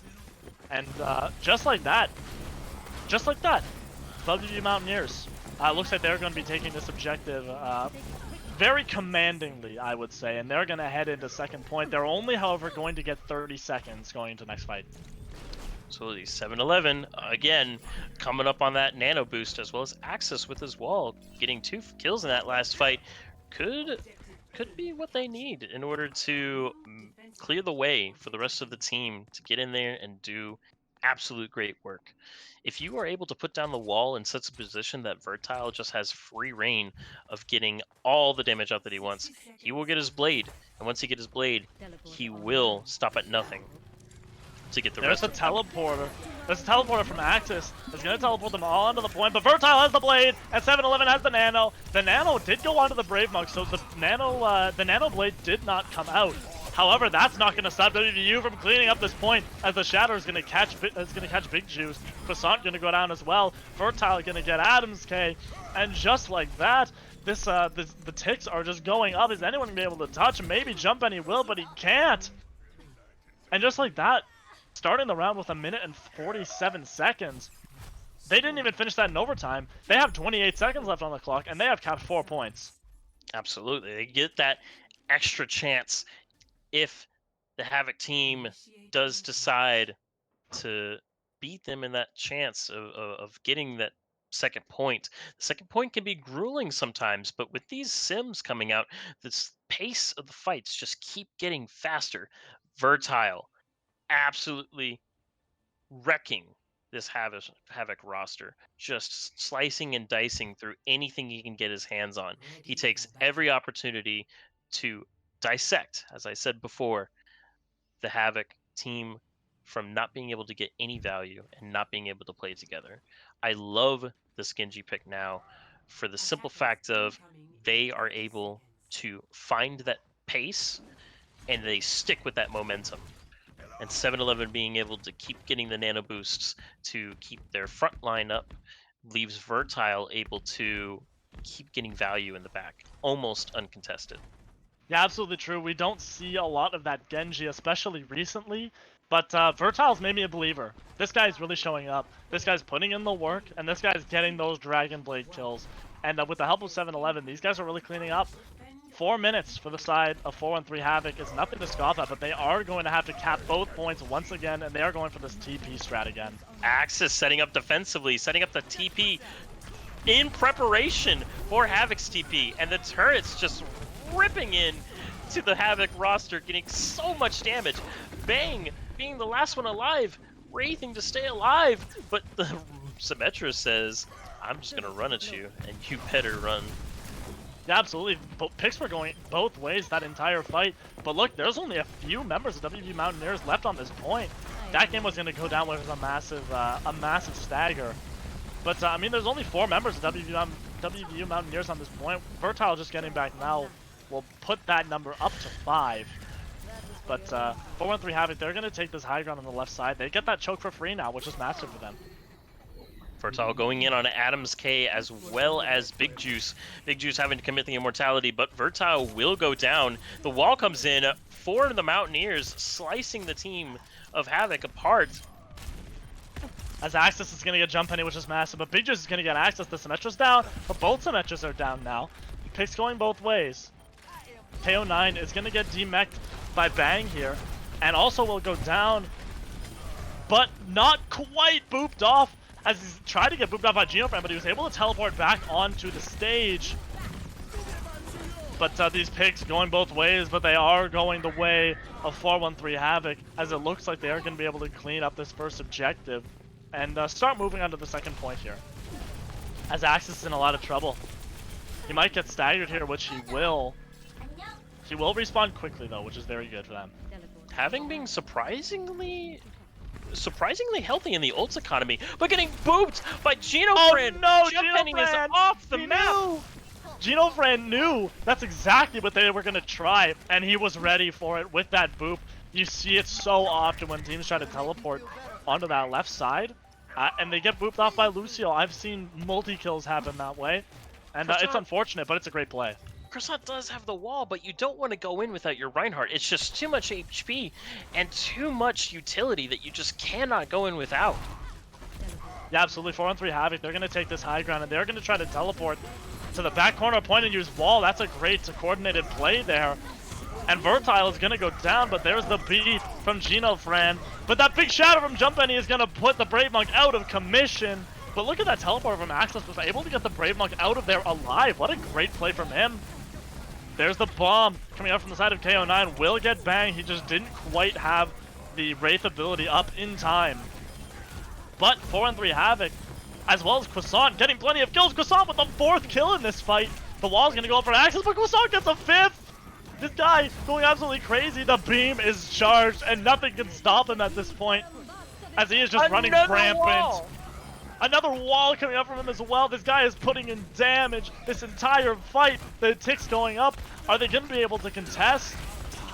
There's Bang coming out with that Death Blossom. Is anyone going to be able to touch? They will, but it looks like it's going to be a losing effort because they are just trying to stall the point now. The Brave Monk coming out on the ball will get there, but he will go down, and not a moment too soon for the side of 4-on-3 Havoc, as they will capture this objective, and they have 1 minute 28 seconds as compared to the 1 minute for the side of Wvu Mountaineers.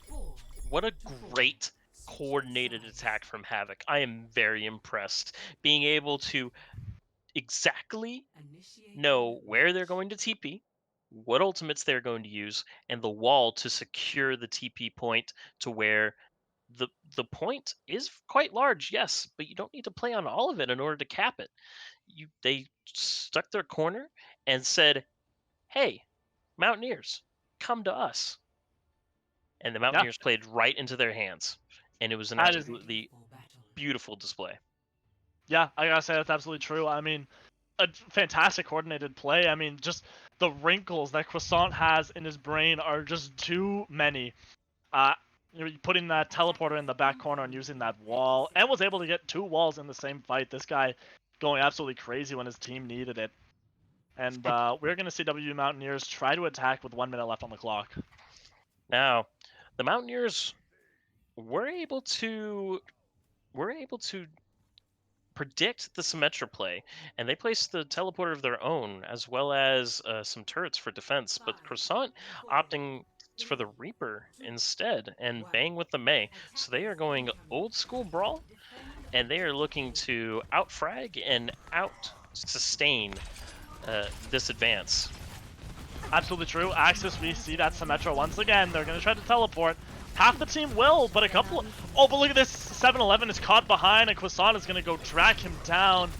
Will he get the kill? Yes, he will. That's a massive pick. That's so much healing gone.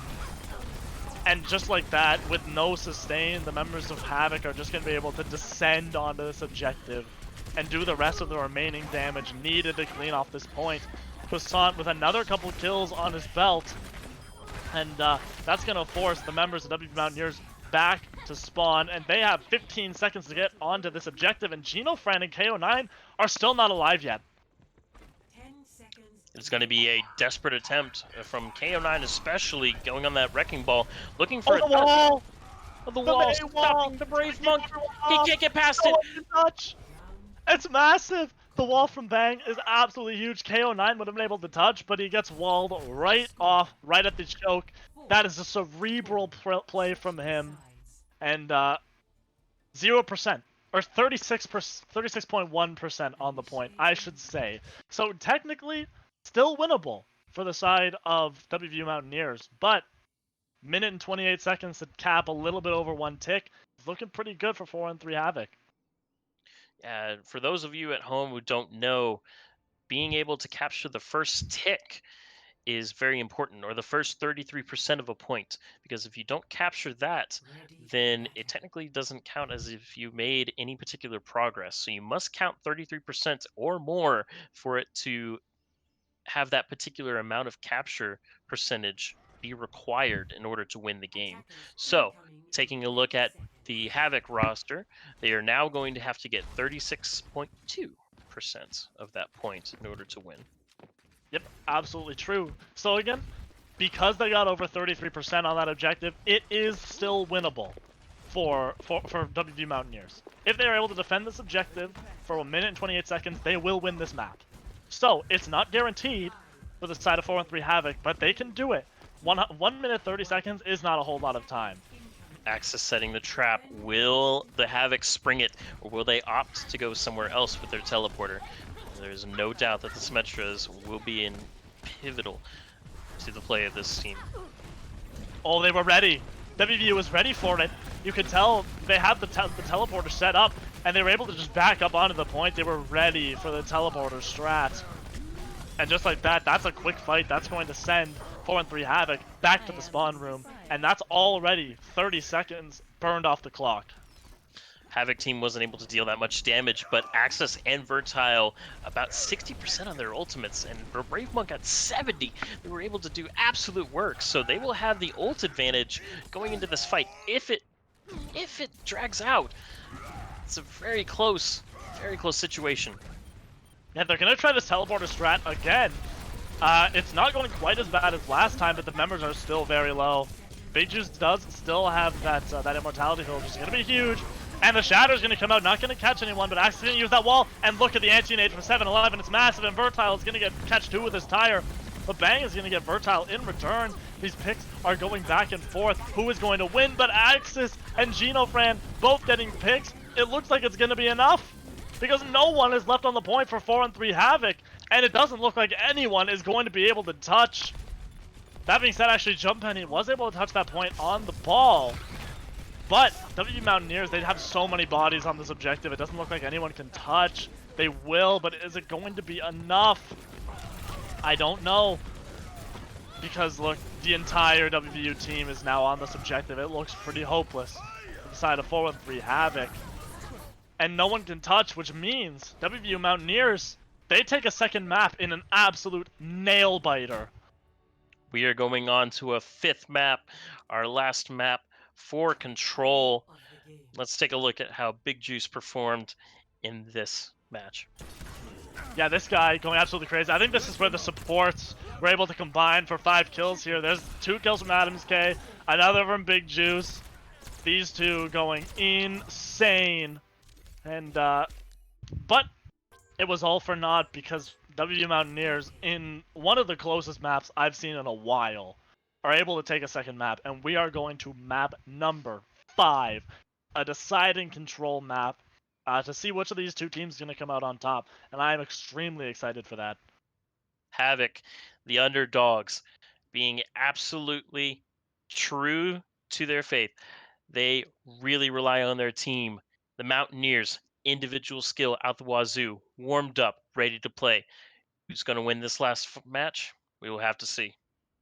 Absolutely, and that being said, if you're not already following, hit that follow button if you are enjoying the stream today, which it's a pretty exciting one, so I would definitely suggest hitting that follow button because then you are in the running for a $30 Blizzard Balance giveaway. And that being said, we are going to be going into a 3-minute intermission before our 5th and deciding map. So don't go anywhere if you don't want to miss the rest of this absolute nail biter of a match. And we will see you guys on the other side.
I hope none of you guys have left, because this is, well, I would probably say the most exciting game we've had so far this season. I mean, again, the bar is pretty low considering this is only our second match of the season, but if this match is anything to go by, I think this season is going to be a very exciting one.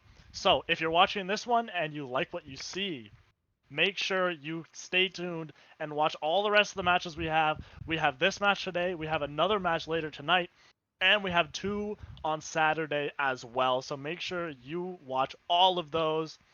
And that being said, we are going to map number 5. And this... Oh boy. I'm extremely excited for this one. We're going into Busan. And what do you think we're going to see here, Barrel? So before I get into what we're going to see in this particular match, I just want to let you guys know that yes, we do have more matches coming up. There's going to be Bad at Overwatch and versus Ascent at 10 p.m. Eastern. We're running a little bit behind in that, but after this match, we're going straight into the next one for this Overwatch Championship Series. And now, looking at Busan, we're going to see, I feel like, a lot of solid gameplay. Looking at I think the most important thing in this particular matchup, we've seen a lot of DPS highlights in this series, but I feel like the tanks are going to come out and shine for this last map, pulling their teams to victory. There's a lot of opportunity for not only making shot calls, but also the particular movements that you can make on a tank and make like curving the map into what you want it to be, where you want to go, where you want to fight. It's very important. I absolutely agree. I think we're going to see the tanks shine on this one. We saw the tanks shine, of course, on Oasis just earlier this match. And I think we're going to see it here again. I mean, control tends to be extremely chaotic. And I think, as we all know, Jump Penny, of course, thrives in chaos, but so does the Brave Monk. So, going into Busan, want to see what map we're going into first. It is going to be Shrine, or what is it? I think it's... It is Sanctum? Shrine. It is Shrine, in fact. Yes. So, taking a look at this particular map, depending on what the compositions come out for either team, depends on where they go. You see that on either side, you have these rocks that kind of add a little bit of cover but offer a staging area for each team. But more oftentimes than not, you find a lot of teams at the beginning of the match starting to fight over this shrine area with the giant drum in it. And it offers a lot of close and in your face gameplay, as well as a very good start as to getting into a brawl position. And taking a look at the compositions that we have coming up from both teams, the Brave Monk KO9 back on the Ryan Diva, same with Jump Penny and Dat Game Boy. And it looks like it is a pretty similar brawl matchup with a couple variations. Bang bringing that Mei. If you are able to wall off the Brave Monk, you were able to get a free pick with that amount of damage. Yep, that's absolutely true. I mean, we're seeing that same old coming out from the side of 413 Havoc. And both these teams, they're coming in very early, and Bang with that wall. Big Juice is going to get access with it. And Bang will get Geno for a couple picks going the way of 413 Havoc, and they are gladly going to take that as an opportunity to head to point and establish dominance there. Absolutely. Axis not staying on the Tracer for long, but was deciding to frontline with their team in order to secure that shrine control. I would have liked to seen him gone to the point and kind of go up the stairs to apply some side pressure, but making this Widow pick offers a lot of unique sight lines that the Havoc might not be ready for. Yeah, that's absolutely true, and they're going to head up onto this point for fight number 2. Axis is going to go super low. Courtesy of Jump Penny and his fire strikes, but Axis is just going to take this left-hand side along with 7-Eleven. Is going to take pot shots in here. And that big anti-nade coming in from 7-Eleven is going to catch 2, but no one will die for it as Axis is going to go down to Bang, and the Brave Monk is going to go down to Jump Penny as well. And Wvu Mountaineers, they are running with their tails between their legs back to their spawn once again, and they're going to have to turn around and try this one again. 7-Eleven in classic fashion has that nano boost ready to go. Big Juice with his window, Bang with the freeze, and Jump Penny with the shatter. Lots of game-changing ultimates here. Let's see how it pans out. Absolutely. Well, I think this nano boost is going to be crucial as well. Genofran coming up on that beat will also be crucial. There's the window coming up from Big Juice, but he will go down to Axis. That's a huge headshot. So much healing has gone down. Bang is going to try to wall that off to try to stop the bleeding, but is it going to be enough because Access has those sights and the shatter. There's the beat from Dacus, is going to keep everyone up instead of Big Juice doing the same. But the Brave Monk is going to be the recipient of that nano, but will go down. As despite losing their healer early, 413 Havoc, they still have an absolute stranglehold on this objective. They're up at 80% at this point. One thing that you cannot count out in this particular Croissant getting tagged by Axis. Croissant's gonna get tagged by Axis. They're up at 90%. They will be able to touch, so they do get another fight here. All the ults on the side of 413 Havoc. Oh, KO9's gonna eat the Blizzard from Bang. That's absolutely massive. And Big Juice's Immortality is gonna go down as Vertile is gonna take Bang out as well. And Wvu Mountaineers, they're finally getting the picks they need to turn this point around. And they will finally do so. 99% accrued for the side of 413 Havoc. And they have a couple ults coming up as well. Yes. One thing I was going to say before this fight started was you cannot count out the sustainability of the Havoc comp with Croissant on that Reaper and the lifesteal. And Bang was on that Mei with the ability to go into Cryo, heal herself back up. Big Juice going down in a sustained battle like that in such close quarters. Not that much of a big deal for Havoc. Yeah, it's absolutely true. And they are forced to take this right-hand room, and they're going to try to push out of there. Croissant, this Death Blossom is going to have to be huge. And the anti's going to come out from 7-11, but Jump Penny won't go down for it. They won't get punished. And they're just kiting it in this drum room. They're finally hitting out to the point. And there's the bomb from the off-end coming from that Game Boy, not going to take anyone out. But Jump Penny is going to take out the Brave Monk. Vertile's going to get Croissant, but these picks so far are going the way of 413 Havoc. Look at this, Vertile in the backline with that nano is able to get banged, but will go down to that Game Boy. The members of Wvu Mountaineers are dropping one by one as 413 Havoc is trying to assert their dominance onto this point once again.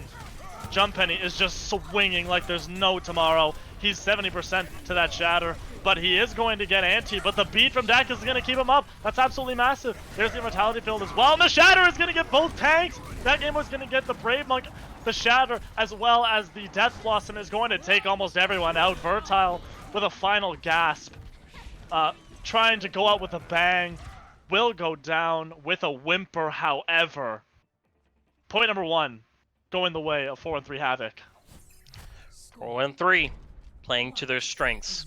Started out with the Reaper Mei, went into those close quarters situations, and really capitalized on those picks that they received. Mountaineers having to back up early in the fight gave the 413 Havoc the point early, and they were able to successfully hold it for quite a long time before the Mountaineers flipped it again. Absolutely true, and we are here on Mecha Base. Both of these teams, I think, are going to go for the hard brawl, of course. 7-11 is on this Ana instead of opting to go for the BAP, which is a little bit interesting, but he has been fragging all day long on this Ana, so I do not blame them. Vertile on this Junkrat could be a difference maker, though. The utility of Ana on this point is absolutely amazing. If you can hit a huge ante, there's not a lot of places for teams to maneuver, especially on this high ground. The brawl will have to meet, and they will have to swing blows. Yeah, Jump Penny's gonna get stunned up early. Won't go down, but the Immortality field is gonna have to be drawn out. Big Juice almost going down as well, but Vertile's gonna go down to Croissant. That is a beautiful off angle from him. Wvu Mountaineers are losing space. They're losing ground as Croissant gets another kill. Wvu Mountaineers are forced all the way back to their spawn as Bang, of course, is gonna head over to point to cap it. And there's another fight won for 413 Havoc. Croissant, that fantastically baked piece of bread that we keep mentioning, keeps coming up as a true standout in these fights. Yeah, there's the window, but it's not going to do a whole lot as the Shadow's going to come out and catch Jump Penny. The Bang is going to catch 3 with the Deadeye. It's massive. I think that just saved the fight for them, and a 4th for him. A massive, massive fight for Bang is going to be able to almost single-handedly win them at that fight. 7-11 is going to head and is going to go ahead and go over to this Baptiste instead of the Ana, which I do not mind at all, but 31% for the side of 413 Havoc. Havoc is looking at their Shatter, Death Blossom, and Sound Barrier coming up, as well as Mountaineers looking like they have a tire and a bomb coming. There's the Shatters, gonna come up from Jump Bunny, not gonna catch a whole lot. But there's Croissant, of course, in the back line with his Death Blossom. Gonna catch Geno Fran, and just like that, a couple picks. You can't push in with that. The WV Mountaineers are forced to back up once again. And almost 60% now for the side of 4-3 Havoc has been accrued. And they have a very good grip on this objective so far. The Mountaineers need to be playing to their counters, to these ultimates. Oh, there's the bomb. It's gonna get two. It's massive. That Game Boy is going to get two with it, and on the other side of things, KO9 will get none. That is not an even trade, and it's going to go the way of 4-3 Havoc. Once again, they're up at 80% now, and, you know, W Mountaineers, they just look lost. They need to figure something out, and they need to figure out soon. This unrelenting ultimate rotation from Havoc is really causing Mountaineers to have to rethink their entire strategy. Tyre coming out, not being able to get anything, with Daka's getting that beat. High Noon coming in from Bang is gonna get DM'd, but he still has it online. Yeah, he's not gonna get anything with it, but that's just gonna zone off the members of WV Mountaineers. Mountaineers did cap the point, so they are able to get that percentage up. There's the window from Big Juice. That Game Boy is gonna get the Brave Monk, and Bang is gonna get a kill on KO9 as well. And just like that, Havoc is going to get this point right back. Big Juice trying to fend off two members, but Croissant is going to clean them both up. Croissant going crazy. Axis trying to go out with a bang, but as well, he will go down. And it's just, this is dire straits here for WVU Mountaineers. This is their last breath. Are they going to be able to pull it back? It doesn't look like it, as there's Croissant with the finishing blow, is going to use that Death Blossom, and just these stall members are going to come out for WVU, but it's just not enough. Because 4-1-3 Havoc have a chokehold on this point, and they will win it. 4-1-3 Havoc takes Busan, and they're going to take it. They go up 3-2, and they win the series. It was an absolutely wonderful display of Overwatch skill tonight. I don't think any team should be upset in any ways. Both had their strengths and weaknesses to be learned from for the rest of the series. Bang, the huge triple kill. That's so dirty. As he just massacres the enemy team. Yeah, absolutely. This was an insanely close game. We actually went over the time slot. The next game was supposed to start at around 10 EST. It is currently 10:17, and this match is just ending. That's just an inkling of how close this match actually was. And I gotta ask you, Beryl, after seeing this match, who are you gonna give the MVP to? So, whenever you take a look at the Havoc roster and how they played tonight, Jump Penny leading his team to victory. Lots of good, solid tank play, blocking lots of great shatters, making good space for his team.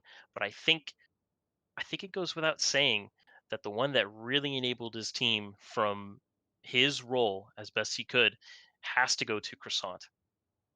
Yeah, I cannot argue at all with that. He put in the work on Blizzard World. He put in the work on Busan. He put on the work, especially on Hanamura, on that Symmetra. The guy was just all over the place, getting kills left and right. There was probably more fights where he had a multi-kill than fights where he didn't have a multi-kill. I think this guy deserves MVP 100%. And I gotta say, I think that's what we're gonna go with. Do you agree? I completely agree with that. Awesome. So hopefully we can get that guy in here right now to do a short interview. I say it must feel good for these guys to take down the reigning champions of this league. And welcome, Croissant. Thank you for taking your time to do this short little interview with us. Uh, After such a hard-fought match, how do you feel? Where's the energy right now? What are you feeling after this intense battle between the 413 Havoc and the Mountaineers? Very tired, to be honest. Understandable. Let me ask you a few things. So one of the things that we noticed while we were watching was your consistent picks at the beginning of the fight, and a lot of that being attuned to your Reaper gameplay. So I want to ask, where was the call to switch to this Reaper? Was it something that you guys had practiced before, or is it something that you just felt like was the right pick? What was the mentality there? I think it was a good pick, but also my main tank jumping, he told me to switch, and I thought it was a good pick, so I went for it. All right. Yeah. Well, we definitely noticed a lot of great value coming out of it, a lot of sustain as well. What do you think is the most important part about how you fit into the comp, and where you think you shined in order for us to pick MVP for you tonight? I think it's just damaged dealing. That's really it, I would say. Okay. Good old fashioned damage dealing. Octave, do you have anything to add to these questions? Not particularly. I mean, it was a great game today, and you deserve to go celebrate with your team because you guys just took down the reigning champions of this league. So you guys should definitely be proud of yourselves, and you deserve to definitely go celebrate with your team. Absolutely. Thanks. Have a good one, my man. You too. All right. Awesome. And after this one, we are going to be going straight into our next match, which is going to be, of course, Bad at Overwatch versus Ascent. You, of course, don't want to miss that one because there's the possibility of that one to be just as good as the one we just saw. So, we are going to be back in 10 minutes with that. So, at about 10:30 EST, don't leave your seats because this stream is not ending now. We are just beginning. So, we will see you guys on the other end of that 10-minute intermission. Do you have any closing remarks here for Red Barrel? Thank you guys for all of your support thus far. We have reached our 300 follower mark. Thank you so much for uh, contributing to the 413 Esports organization. And we will be giving the $30 giveaway at the end of the match, I believe, or at the end of the next match. Yes, at the end of the next match, of course. So So stick stick around around for for that. that. And we will see you guys on the other side of this 10-minute intermission. We will see you guys at 10:30 EST. Do not leave.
Hello, everyone. Long time no see.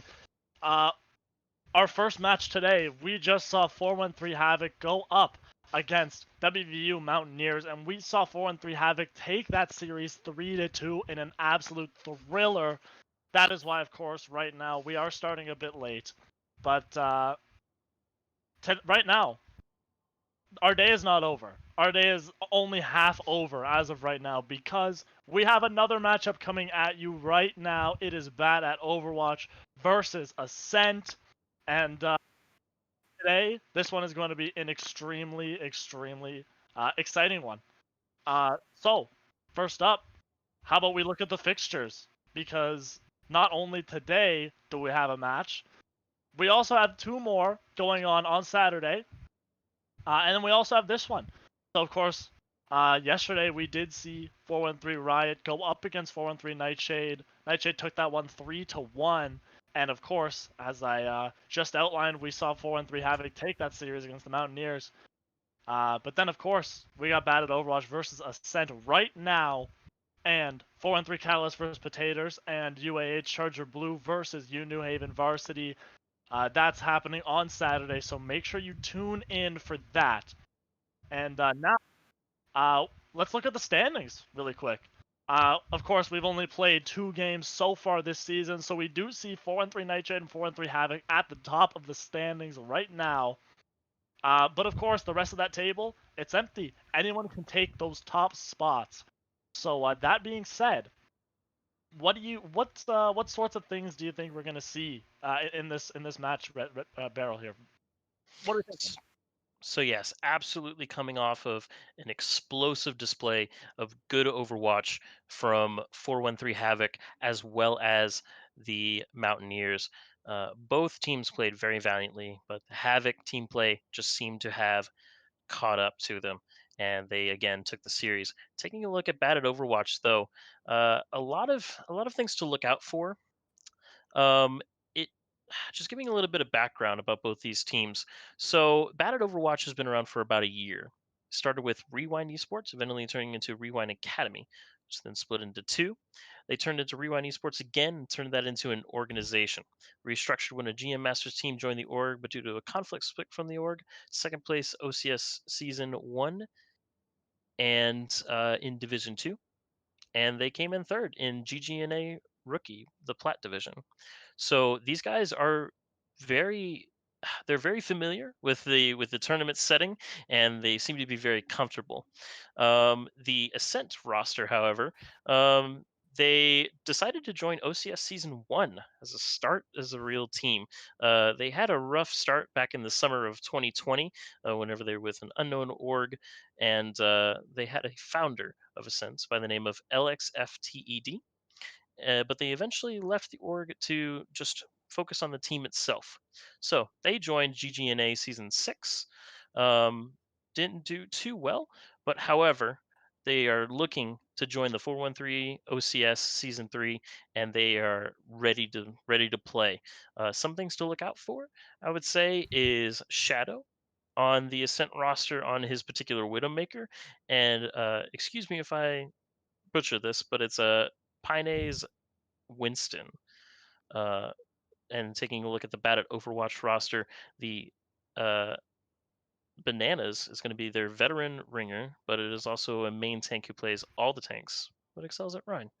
So we have a very seasoned team through Bat at Overwatch, and then you have Ascent, who is looking to make their name in today's OCS Season 3. Absolutely. This one is going to be an exciting one. We are going into Oasis first. That is, of course, the map that we saw first last game as well. I think this one is going to be just as exciting. Of course, I haven't seen either of these teams play myself, but I think both these two teams are looking to make a good impression in their first game today. So, that being said, we are heading into map number 1. And before we start, if you are just tuning in now, or if you started watching last game as well, if you haven't done it already, hit that follow button down below. You know, just hit it. You know, get your parents, get your siblings, get whoever to come hit that follow button. And that being said, we are about to see what comps these two teams are going to roll out on. Ready for battle. Yeah, so taking a look at the team compositions coming in from the Bat at Overwatch as well as Ascent, it looks like it is going to be a classic brawl from Ascent, giving that May McCree action, as well as from Bat at Overwatch, they're subbing in the Doomfist for the May, maybe looking for a potential flank and just getting a lot of disruption value. We'll see how that pans out in the start of this explosive series. Yeah, absolutely. I mean, we're going to see what they can do. Both these teams look like they're going to be routing into this room on the right side. Wall's going to come out early, not going to catch anyone. But the stun is going to be huge. Both these teams are brawling out on points, swinging both ways. Pinne as well as Bananas just going to go back and forth. There are the bubbles from that Flower Child as well. Both these two teams are brawling out on the left side, but Edgy is going to get the first pick onto Bananas. But the picks are pretty even as Hantu's going to go down as well to Zhao. But Edgy with another headshot kill on the $. 2 massive kills for him so far. His point looks like it's solidly in the hands of Ascent so far, as the wall from Edgy is also going to zone everyone off. And this first point percentage is going to go the way of Ascent. Zhao making the great escape through the mini room and being back with his team to again keep doing up the DPS. Shadow comes in but is blocked by their own wall from Edgy. Unfortunate. There's $. Is going to catch a couple, and he's going to catch 3. One of those being with that meteor strike. And these teams, it looks like they're going back and forth. The picks, however, going the way of that at Overwatch, and they're going to take this point just as fast as it was taken from them. 23% in total went the way of Ascent in that fight, but that at Overwatch, they now have the point. It is going to be an absolute slugfest next round, or rather next fight. Both of these teams coming up on about 5 ultimates apiece. Is going to be true pandemonium unless they have some efficient... Oh, the shatter is massive! It's gonna catch 4 from Bananas. Edgy is going to throw that Blizzard, but it will be post-mortem. As Mr. Oreo Man will get that beat off, gonna keep everyone alive.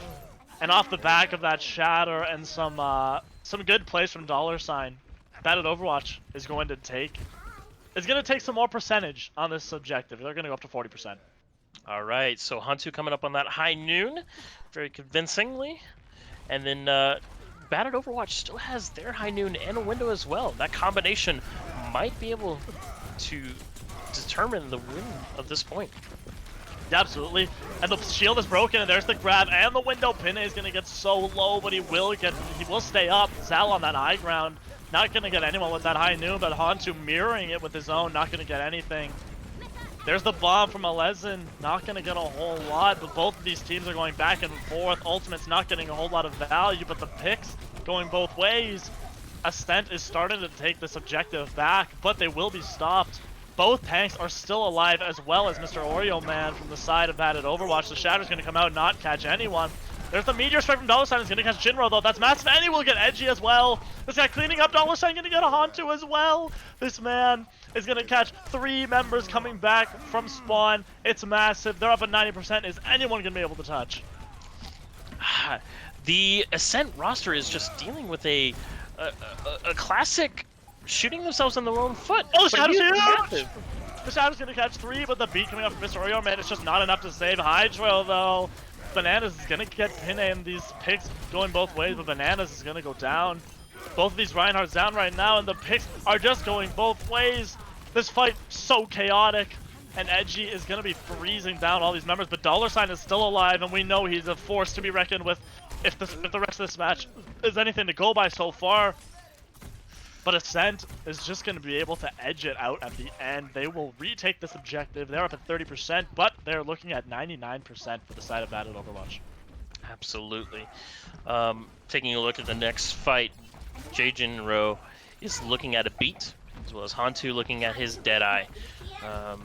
Lazen could make a lot of space with that High Noon the self-destruct for Batted Overwatch. Absolutely, it could make plenty of space.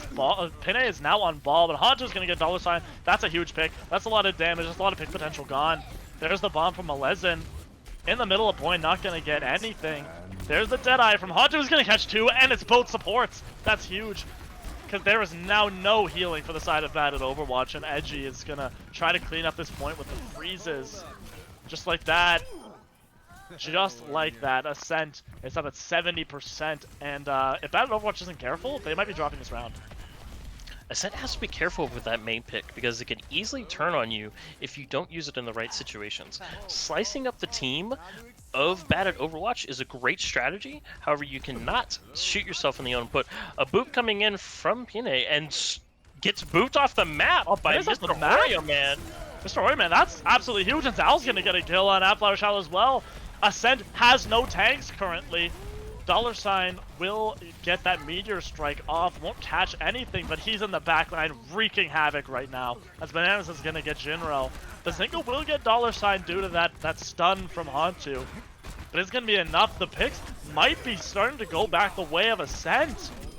But Bananas is going to get Pinne. Hantu with the Deadeye, not going to get anything with it, but Mr. Oreo Man with the beats going to try to keep everyone up, but the grab here from Appflower Child is absolutely massive. Overtime is winding down. Are they going to be able to touch? Is Batted Overwatch going to be able to try to resurrect this point? I don't know, but $sign is going to go down after getting a couple of kills himself. Both teams have a solid amount of members on this point, but the picks are just going the way of Ascent, as Pinne is going to get another kill on Alezen. Dropping like flies are the members of Batted Overwatch, and no one can touch. That's point number 1 going the way of Ascent. No doubt a $sign is getting very good value in this first map of the series. But it just looks like that Edgy and the sustainability and Hantu being able to either zone or get insane picks on that McCree. It is a force to be reckoned with for sure. The Ascent roster probably going to stick on what they know and stick with this comp of Mei, McCree, Reinhardt, Zarya, and Baptiste Lucio. Absolutely. Same old for both these teams. They're running with that Reinhardt alongside the Bap Lucio. One difference here, Appflower Child is on that Zarya, while Alezen has been on this D.Va the whole time, which has been a bit of a difference considering Graviton is a massive ultimate. Both these teams are going to try to take high ground, but Edgy is going to get the the best of these opening picks as he is going to get Zal. That's a lot of damage gone early, but $sign is still alive. So it's not all that bad so far. Ascent trying to take this high ground. They're all going to go up this bounce pad at the same time. They're trying to take this high ground with a vengeance. Alezian's going to go down to a freeze by Edgy, and Ascent is just trying to take this point. The members of Battle Overwatch are so split, and there's the shatter though from Pinay is going to catch 3. Pontu is going to try to clean up this point as well, as it looks like Ascent is going to take this first percentage despite a bit of an advantage early from Battle Overwatch. Thank you. Yeah, I mean, you take a look at where the Battle Overwatch roster was deciding to hold, and that high ground was straight in the middle. All they needed to do was be collapsed upon by the Ascent, and with that wall separating the team, or at least giving them time to set up a counter. Oh, but Edgy! Oh my god, this man, 2 icicles through the window equals 2 kills for him. And that's going to send Battle Overwatch right back to the spawn room where they came from just as fast as they walked out. 30% for the side of Ascent. This is starting to be quite scary for Battle Overwatch. They do have that shatter, which can put a lot of them on their backs, as well as the window from Hydro. A simple window fire strike here might be what they need, but they need to save their Reinhardt for that. The Mortality Field's going to come out, and it will save everyone. The beat from Mr. Oreo, man, it's not going to catch Bananas, though. But $sign in the small room is going to catch 4! It's massive! A small room plus Death Blossom equals a lot of hurt for your team. And that's going to be Battle Overwatch finally taking this point after conceding 62%. Hansu trying to make, again, the great escape. And he will get out. Yeah, absolutely, guy. An absolute escape artist. But I gotta say, we've seen a pretty solid bright spot so far in this game. It has been $sign. This guy's been getting picks left and right. And of course, coming up big when his team needs it. The window is gonna be walled off by Zal. That Fire Strike not catching anything either. The wall from Edgy won't catch Bananas either. Both these teams sort of kiting. As the wall as well gonna come up from Zal. The Shadow not gonna catch anything either. None of these ults so far have been huge. But both crowds are going to come out in very, very close proximity. Neither team really getting the best of it until Ascent cleans it up with 4 quick kills. And Zal, $sign, the only ones left on this point. $sign will get a pick, but it's just not enough. Because Zal will die. And that's going to be the point. Going back to Ascent, they're nearing 70% right now. Yeah, those two teams being sucked together by those Graviton surges, like in your family photos whenever you are forced to stand in close proximity to someone that you may or may not be at odds with. But in this sort of situation, they are looking to take the high ground, Battle Overwatch, and the High Noon comes out from... The High Noon is going to stop this push in its tracks, but once it's over, they will be able to shield the rest of the damage. They got 10% left to work with. They're on this high ground, but someone's going to have to touch. Bananas is going to come down. He's going to contest this objective, and everyone else will follow. There's the Blizzard from Zal. He's going to zone everyone off the point, and the Shatter is going to get canceled. I think it was by $sign. I think he canceled that. And there's the Blizzard as well coming out from Edgy. But the picks are back both ways. Edgy, Hantu, $sign, they're all getting in on this kill feed. As Pinay's going to go down as well. Alezian with that pick. It's a 3v2 on this point right now. All of the members not exactly very healthy. But Battle Overwatch, they are getting the good end of it. And they are going to capture this point for the second time. They're up at 50%, but they're looking at a 99% for the side of Ascent. Bananas with the Shatter, Hydro with the window. It looks like a pretty similar situation we've seen before. But let's see how they pull it off this time. Zal setting up in position to get that cut straight through the Ascent line. They are able to get Pinay. Yeah, not a whole lot of ults for the side of Ascent, but Bazinga can get that window, but the Shatter's massive. It's going to catch 3. The Immortality Field is going to, however, keep everyone up. The window from Bazinga does come out, and there's the Lezian with the grab. Bananas is going to catch Bazinga. That's a lot of healing gone. There's the beat from Mr. Oreo Man as well, as Bananas picks up a second kill. 87%. They're nearing last fight territory. Is anyone gonna be able to touch if they die here? Hantu's behind with the Deadeye. Is gonna catch $, but that's just about all they can say. But Hantu catches another kill. It's not quite over as Hantu gets a third. This guy's crazy. Will he get another one? No, he won't. But there's only 3 members left for the side of Batted Overwatch. If the respawns can come in time, this is possibly winnable for Ascent. Jinro contesting like an absolute champ. Does have a tank. Yeah, there's the ball coming in. $'s gonna catch Flower Child, but Edgy's gonna get bananas. That's 2 tanks down just like that. There's the visor from $, but Alezian is looking real low as Edgy catches him too. But $, is gonna get Pinay, and is gonna get Edgy. Both of these teams going at it. It's 99-99 right now. It does not get closer than this. There's the Immortality Field from Hydro Sapphire, trying to keep himself up. And Will, he has $, is catching another kill. This man is going absolutely crazy. And just like that, Batted Overwatch is gonna take point number 2 on Oasis, and we are going to a map 3. Jinro being the mosquito that you cannot get off of you. He is staying on that point, absolutely holding it down for his team in order to get back. We are moving on to, if I remember correctly, the Gardens section of this map. Yeah, I do believe that is correct. I also want to point out Hantu there. Guy absolutely went insane. It looked like all hope was lost for Ascent. But at the last second, this guy just gets 3 kills out of the blue. They ended up losing the round, but that's still some heroics right there to make it as close as it was. Yeah, the Battered Overwatch team cannot count out a single DPS. Squishy he may be, glass cannon he is, and he will take advantage of any opportunities. They are both going to be looking to take that high ground here. Let's see who can get there first and contest. Both these teams going to get there relatively the same time, but look at this. Pinay's walled, and he's going to go down. A huge wall from $, there. And just without a main tank, there's not a whole lot you can do. A huge boost! Oh, but, it's massive! It's gonna hit 2. Alezian and Bananas, they're both off the map. That is a huge pick. Or 2 huge picks, I should say.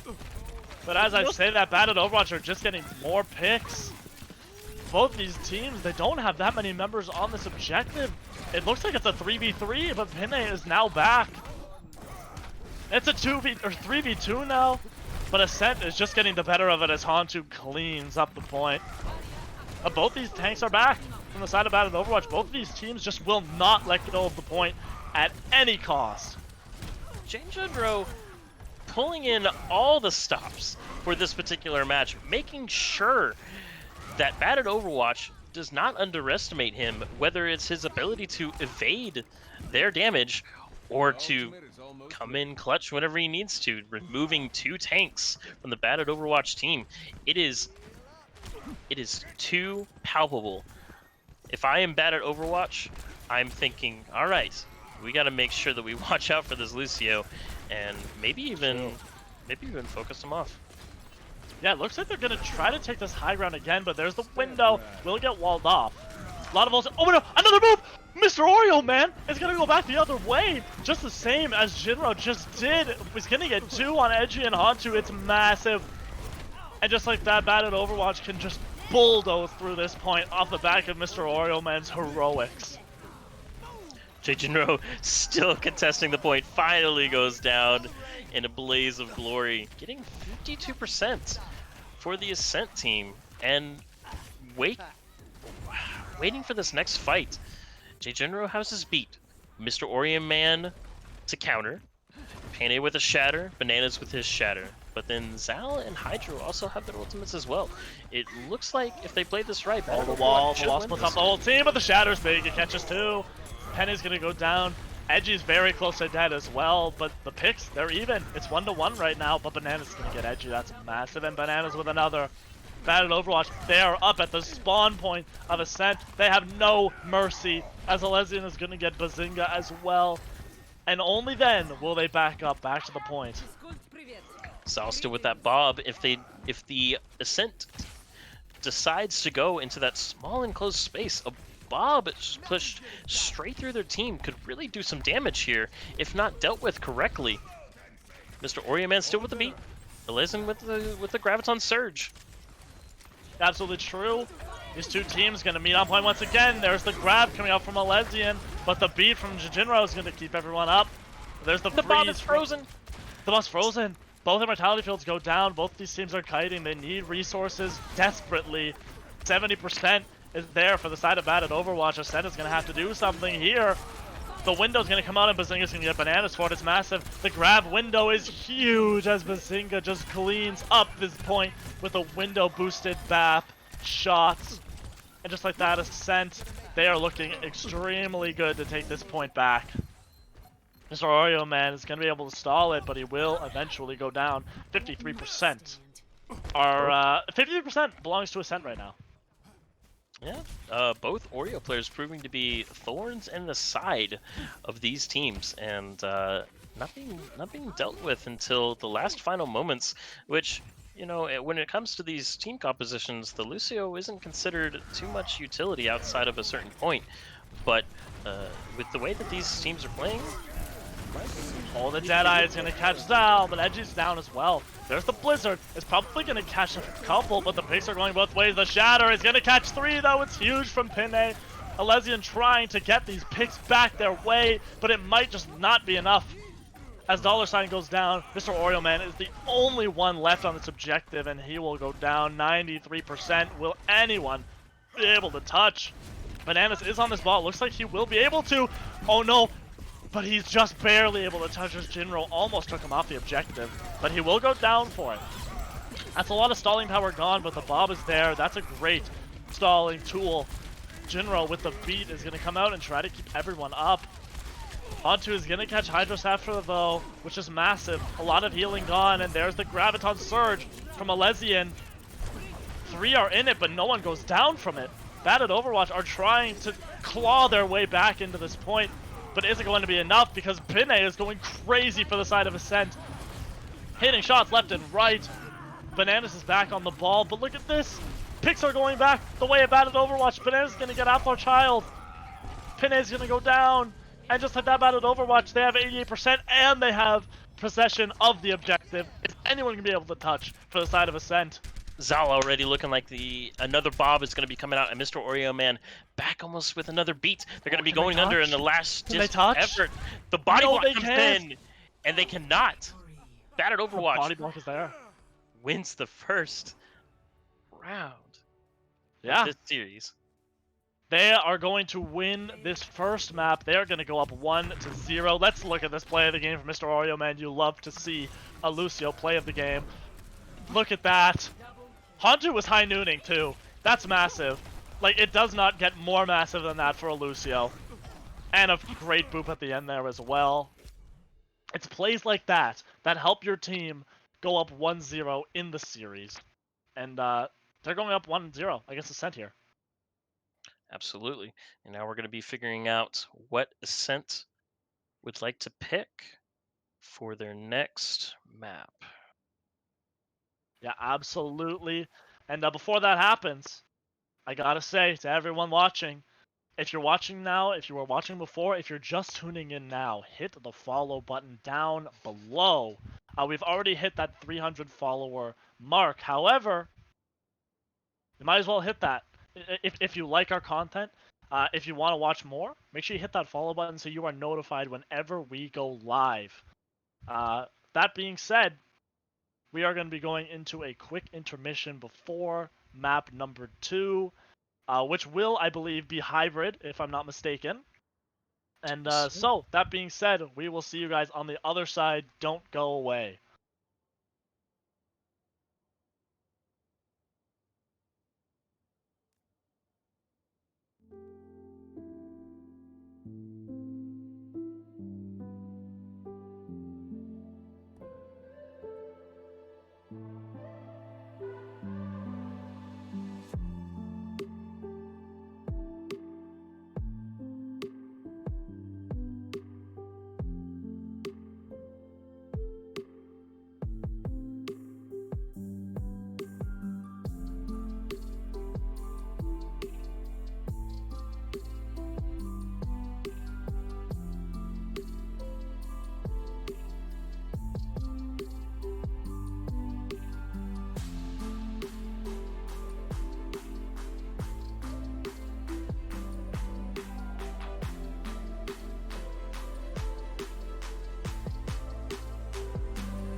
Welcome back, folks.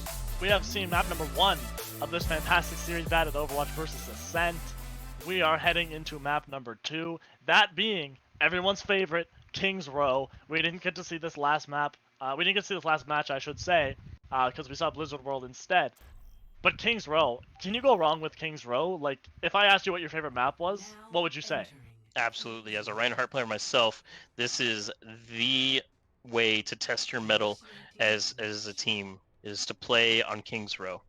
And the reason for this is that King's Row is arguably one of the most balanced maps whenever it comes to Overwatch. And I think yeah, just take over me for a second. We'll fix the microphone issues. Absolutely. I mean, it's one of the most balanced maps in the game. I think everyone likes it. If you asked 100 people who played Overwatch if they like King's Row, I'm pretty sure 100 out of 100 of them would say they like King's Row. And the comps reflect it. I think we're seeing Brawl both ways. I think we're going to see Brawl going both ways, of course. Both teams going for the Mei, but Elysian, instead of opting for that Diva, we'll be going over to that Sigma. On this map, of course. So, not that much longer until we head into King's Row. If I'm not mistaken, look at Ascent. They're all on the high ground here. I think they're going for a little bit of a surprise factor. They're all on this high ground in the spawn room, using, of course, that little Mei tech that you can boost everyone up with the walls. Hantu is going to be shielded up here on that Widow, looking for an opening pick, of course. As they are going to head in around this statue, onto point. Battle Overwatch just going to try to kite this with that Bastion, which is an extremely interesting play, but that's so much damage if you can really protect them. $sign just sitting in the archway. Hantu finding Sal in the middle of the hotel. They're going to... looks like Ascent is going for a full rotation in order to slam down this Bastion, which is exactly what Pene does. $, the lamp coming in to save Pene. He backs off, starts to cap the point. Elysian comes down, as well as Mr. Oreo Man looking to make something happen. Bananas goes down, and Mr. Oreo Man left to fend for himself, and that means Ascent will cap the first point with 3 minutes to spare. Yeah, they have plenty of time to spare, and I mean, they wanted to smash that Bastion hard, and that is exactly what they did. It was merciless. And they're going to cap this first point, and they're going to head on into Streets phase of King's Row.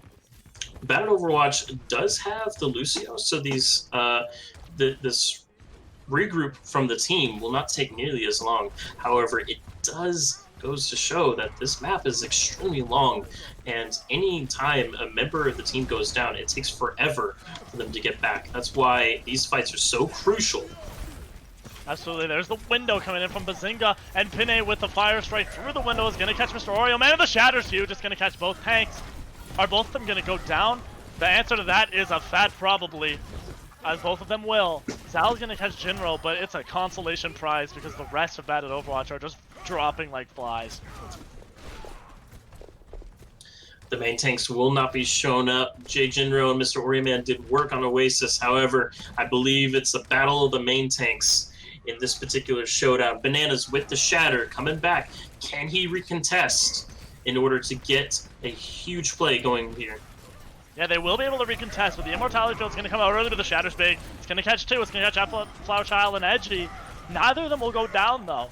Both Immortality Fields are down, so that's an extra lifeline gone, but Pinay's going to go down bad at Overwatch. It's going to try to get a foothold into this point, which it looks like they will, because Ascent are just falling back now. Oh, Bazinga's going to get staggered. Oh, no. Poor guy is going to get caught out by Zal, trying to hide. But he's going to go down and get staggered. Yeah, Bananas hitting that Shatter onto AP Flower Child, as well as Bazinga, if I'm not mistaken. Both support lines onto Ryan. Allows Bananas to hit that crazy Shatter onto Pinay against that lamppost, hitting a few more swings, taking him out of the fight. Huge tempo swing by Bananas. Yeah, absolutely. It's massive. There's the Blizzard from Edgy, and it's going to catch a couple most likely, and there's the grab as well. No one's going to be escaping the wrath of this Blizzard. Pinay's going to catch Bananas, and that's just already 3 picks and a gigantic Shatter to boot from Pinay. Is going to clean up this entire point.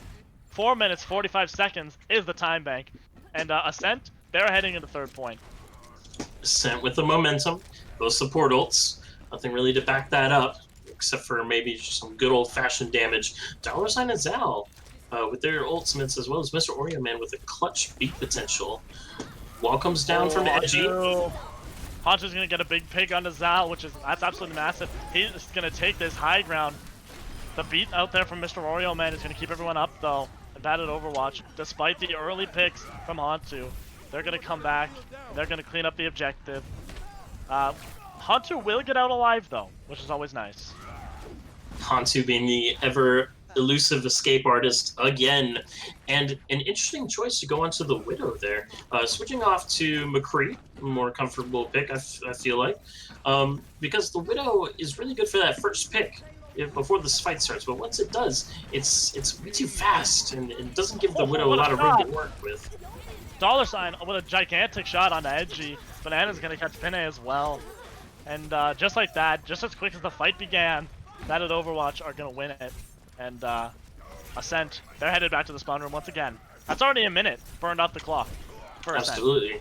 Zal committing that Bob to that fight, which I feel like was a little gratuitous considering the positioning of the tanks behind, or rather, the Ascent tanks being in front of that wall. Easy kills. The Bob might come and bite them in the butt here. Hello. But look, on the side of Bad at Overwatch, you have that window grab, which could be massive, but there's the beat from Jinro. Banana's gonna catch 2, which is absolutely huge, but there's the Blizzard. Edgy's gonna go down before anything can be converted off of it, though. Banana's just claiming his rightful place where he thinks he belongs on this third point. Getting the windowed fire strike onto Pinay. Some explosive damage I'm sure he was not prepared for, and then allowed Bananas to kind of go bananas in the backline of Ascent. Absolutely, I'd like to point out Alessian has this grab in Jinro. Use that beat last fight. That could be a huge win condition here. There's the grab, and it's huge, but the Blizzard's going to come out from Edgy to try to stop this bleeding, and the Shatter's huge. It's going to catch 3. Will anyone go down from it, though? Alessian will, but the Shatter going back the other way from Bananas is bigger. As the beat as well from Mr. Oreo Man is going to allow Bananas to catch a 4K. He is going to come in, sweep that big hammer across the entirety of Ascent, and he's going to capture 4 kills of his own. I'm just gotta ask, where's Hantu in these fights? I feel like his positioning is making him too easy of a target. He really should be able to put in a lot of counter damage to these ultimate exchanges, but he just keeps seemingly dying to all these ultimate combos. He does have the high noon, looking to make something happen. The flashbang above Bananas does not hit. Hantu almost died once again there. That would have been disastrous for the chances for this fight.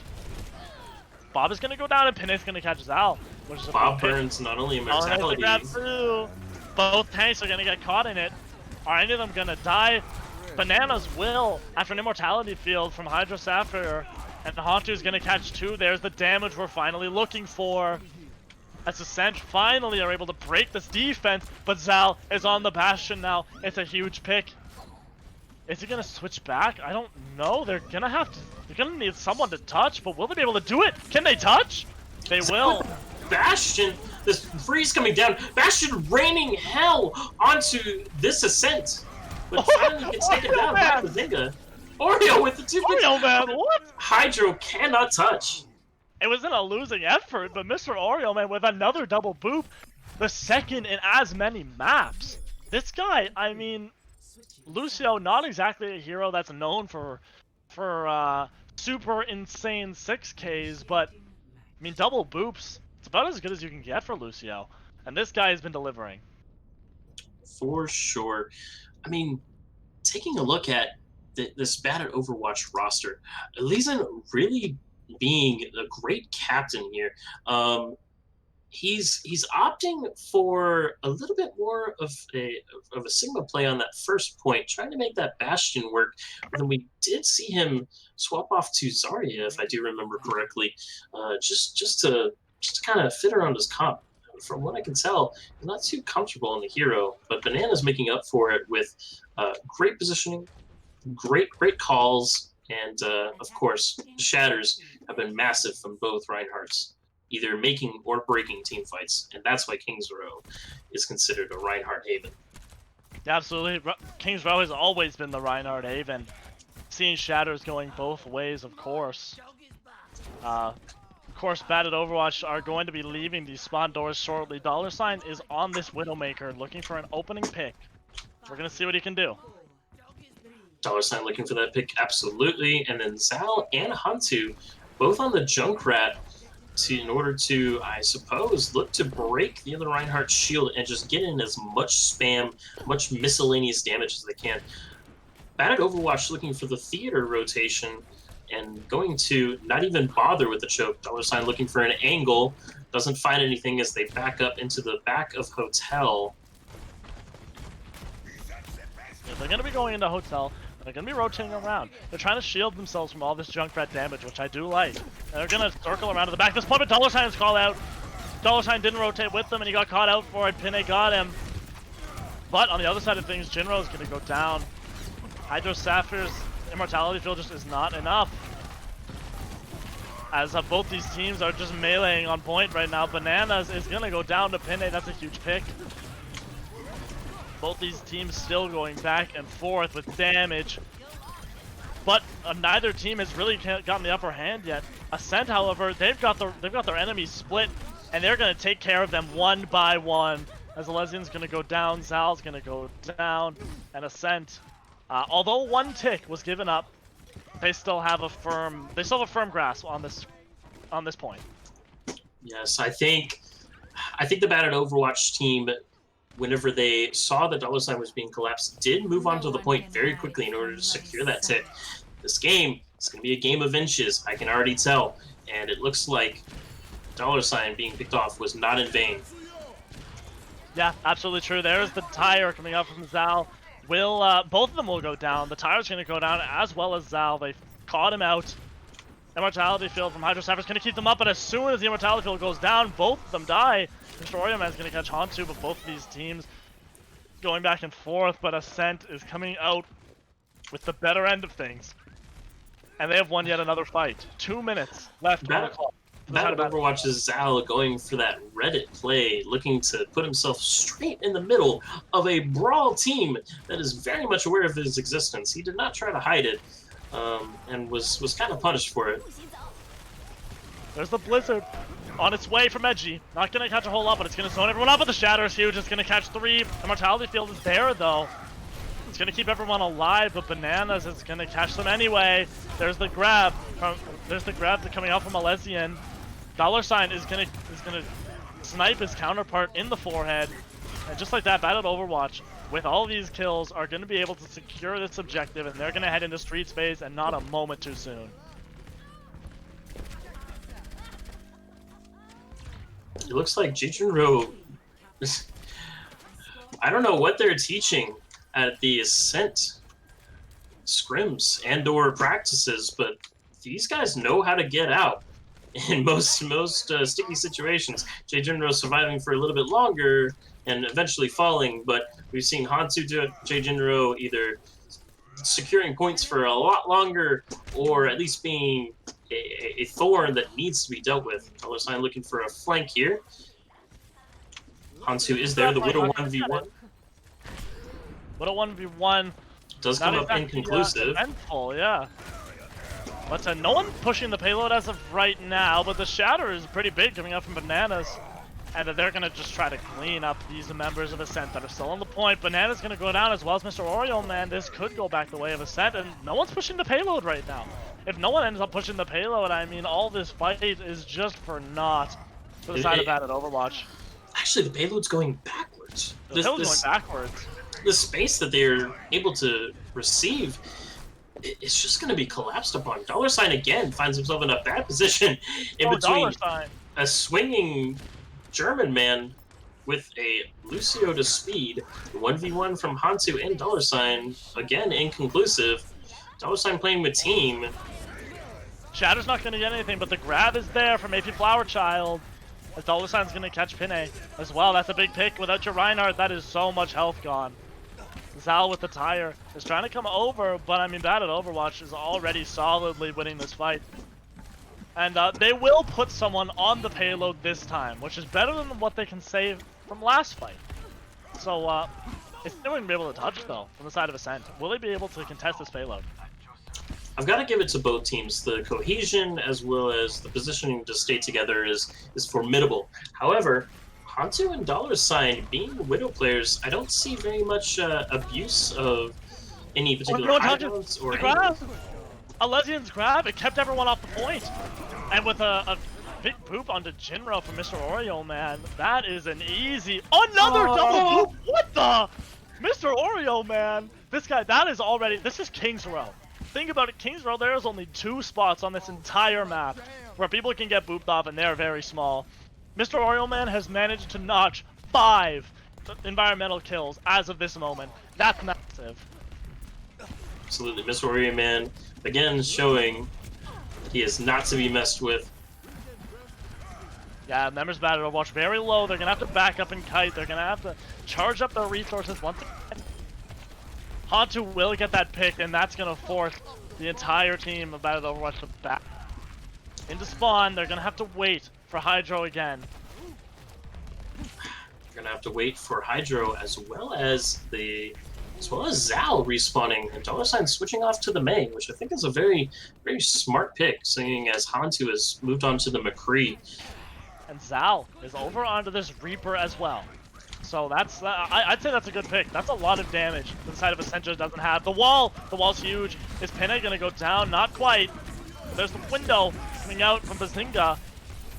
But the beat from Mr. Oreo, man, is gonna keep everyone up. The Shatter gonna catch 3, and it's huge. Edgy with that. But the Shatter on the other end of things is also big, and they're cleaning up. There's 4 members for Bad at Overwatch compared to the 3 for the side of Ascent, and it looks like it's going to be 2 very shortly as AP Flower Child is going to go down as well. Bad at Overwatch has to get on the cart as well as sustain as much as possible until they can get their full 6 back. It's going to be a little bit dicey. With this ball coming in from Pinay, it might get bursted down when the shields come out, and the high noon from Hansu finds nothing. It's a stun on Mr. Oreo, man, but it isn't enough.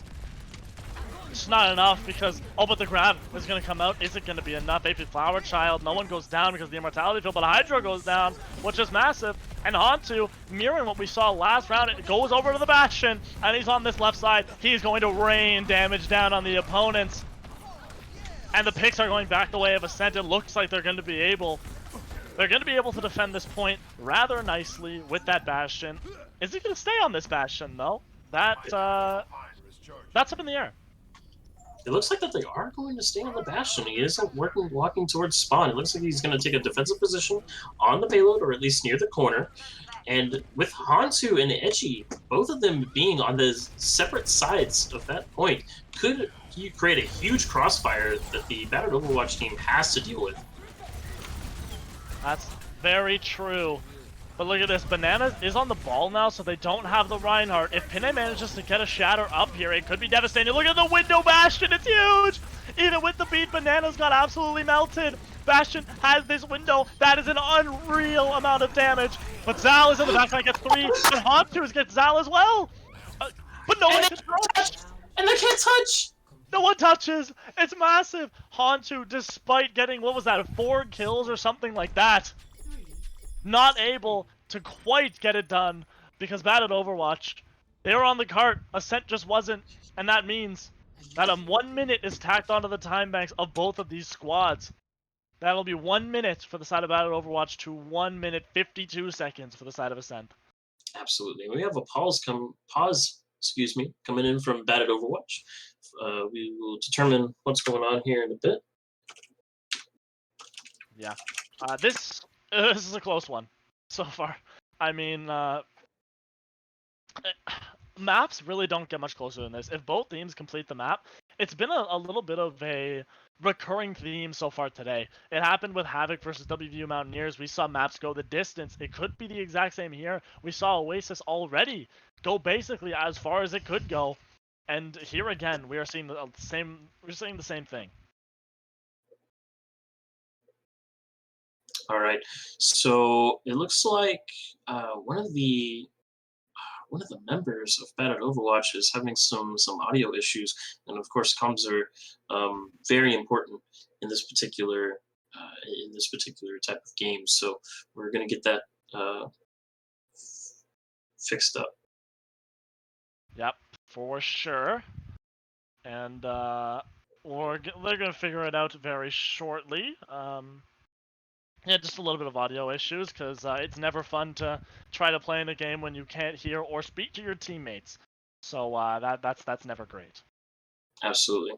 One thing that I have to absolutely point out is that the crossfire created by the Ascent, Edgy, and I believe Hantu, both of them finding just ways to absolutely pelt the Bad at Overwatch team as they pushed that payload was insane.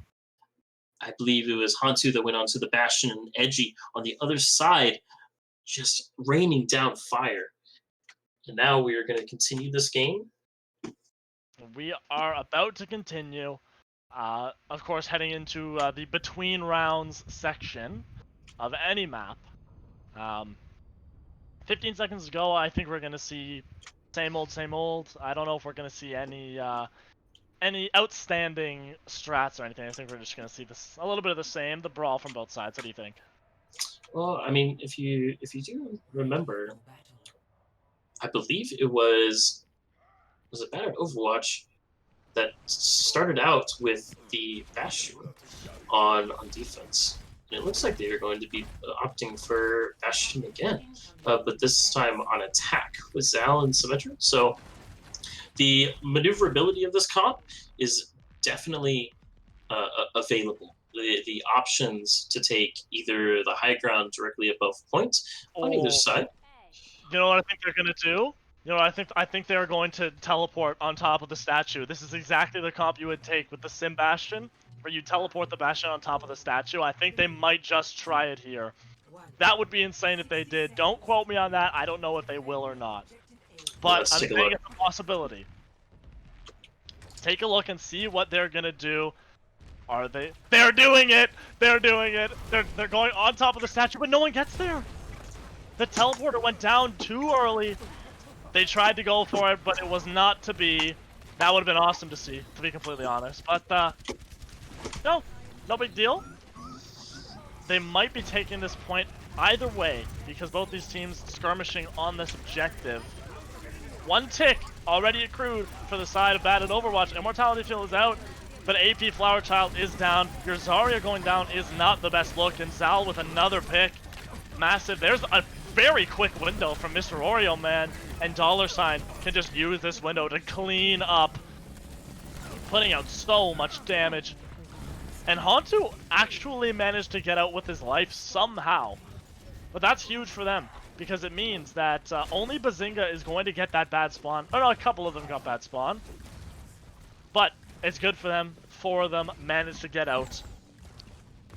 Taking a look, it looks like the Baptiste and Lucio for Ascent are making their way back to the team. They have to give a moderate amount of space for free to Bad at Overwatch, just so they can make sure that they get a good solid fight in with good support. $ set up on the card, raining downhill, but the window comes out for Ascent. Hantu's gonna get $. That's a lot of damage gone already because Bastion. The Shatter is gonna catch both tanks, and just like that, the members of Bad at Overwatch are going down 1 by 1 as the Bob is gonna clean up point, and that is just about as far as they're gonna make it. Bad at Overwatch, they're about a quarter of the way through Streets phase, but in a game like this, that might be all you need. It is a game of inches. Yeah, whenever it comes to this particular point, capping the first point on this particular map under a minute, basically, is absolutely ginormous. And the tempo required is really, really fast. And that $ pick onto Bastion may have allowed that damage to just be a little overwhelming for the team. And Ascent really needed to use natural cover there, kind of give a adjustment to where they're playing for sure.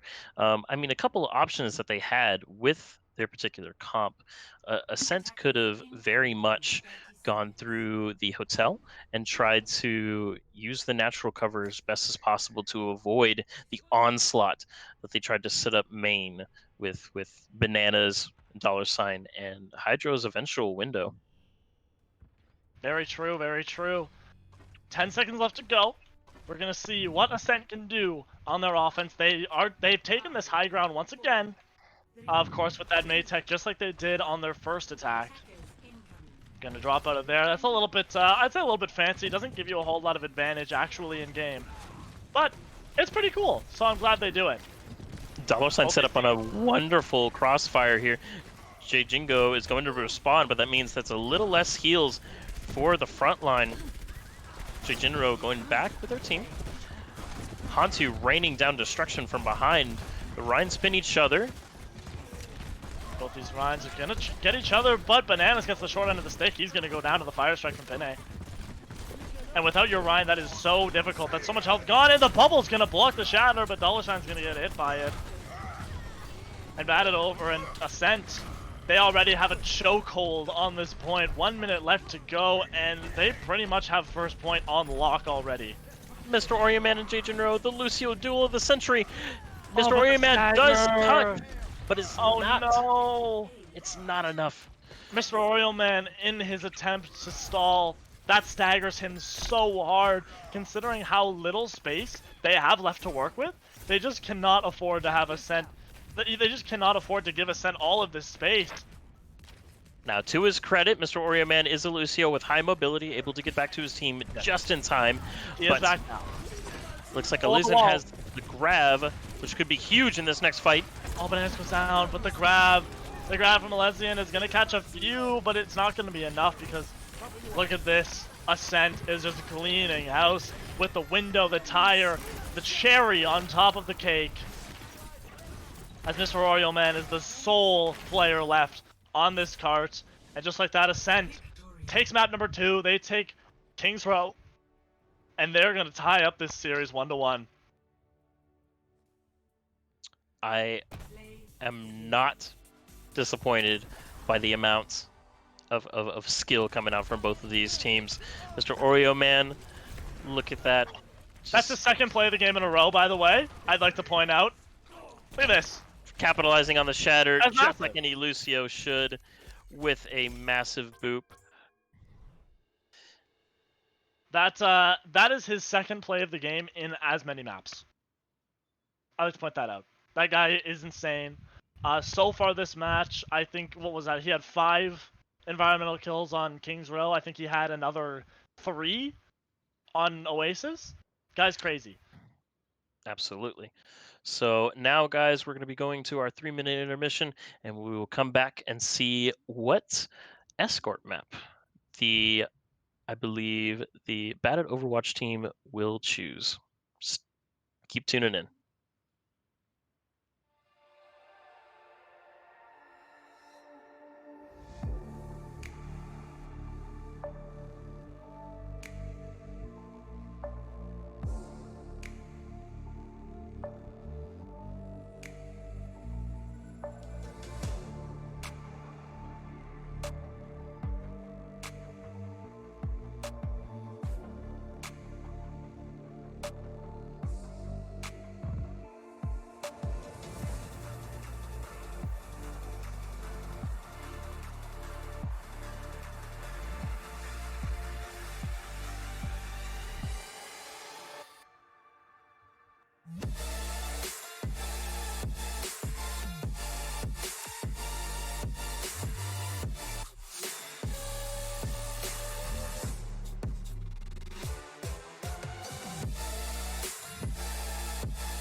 Welcome back, everyone. I'm Octave, joined by my colleague over here down the barrel. It's currently 1-1. We have Battle Overwatch going up against Ascent, and we've seen 2 maps so far, but we have not seen a shortage of Overwatch. Those 2 maps both went basically as far as they can go. Like, it is hard to have closer maps than those 2. And, well, I think we're ready to see a little bit more of that here on Havana. What do you think? I think that it's pretty amazing what both teams have been able to pull off. A lot of DPS duels coming into play, as in $sign on that Widow as well as Hantu, but now we're getting in the substitution from Ascent for Edgy. Shadow is now in, and he is the Widow specialist, and he is going to be definitely flexing those skills on this first point of Havana with these long sight lines. Any space that his tanks can make for him just means more free shots that he can take. Let's see if he can land them onto this this quite interesting comp coming up from Battle Overwatch. So the defense is comprised of a Wrecking Ball and a Sigma, which can counter a lot of angles. It looks like $and Bananas are going to be looking to control the flanks and taking space in a more disruptive way. Then you have Zal on the Hanzo to give that consistent damage. And then now we can get this match started. Yeah, and on the other side of things, of course, Ascent taking this standard brawl, which we've seen all day so far from them. Bananas going to get frozen. Is he going to go down? Ball is a pretty sneaky little hamster, but if he gets stunned enough times, he can go down. Hantu's going to get $, though, which is a massive pick. Shadow is hitting these body shots, but no one is dying yet. Bananas trying to hit a counter onto Shadow, trying to negate his value as much as possible. And Elysian's just trying to keep that high ground, keeping consistent damage onto that cart. And Shadow hits what I think is going to be the first of many shots onto Zal. He will get rezzed, though. Shadow gets so low, and $sign is going to dispatch him. AP Flower Child as well is going to go down to Mr. Oreo Man. And $sign with a second in that fight. That is going to keep Ascent at bay. And Bad at Overwatch, they've won this first fight. And the cart's a pretty decent distance.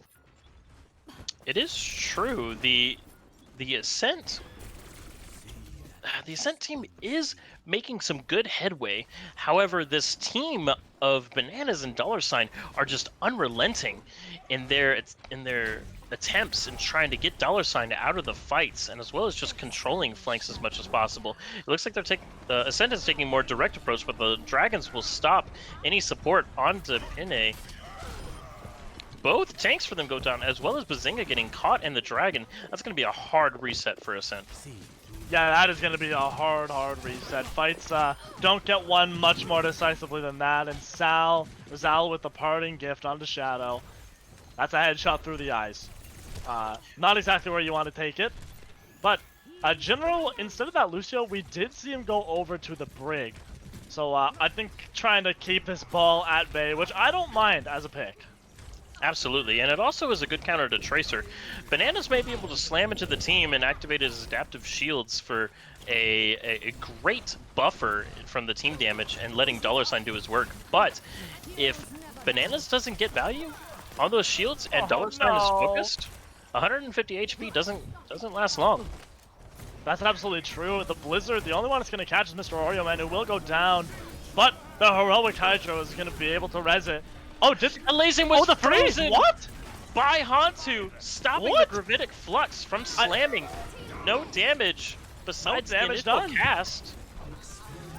Wow, just like that, Elysian's Gravitic Flux absolutely canceled. Mr. Oreo Man's trance, is it going to be enough? I don't know. Shadow is going to get $sign as well.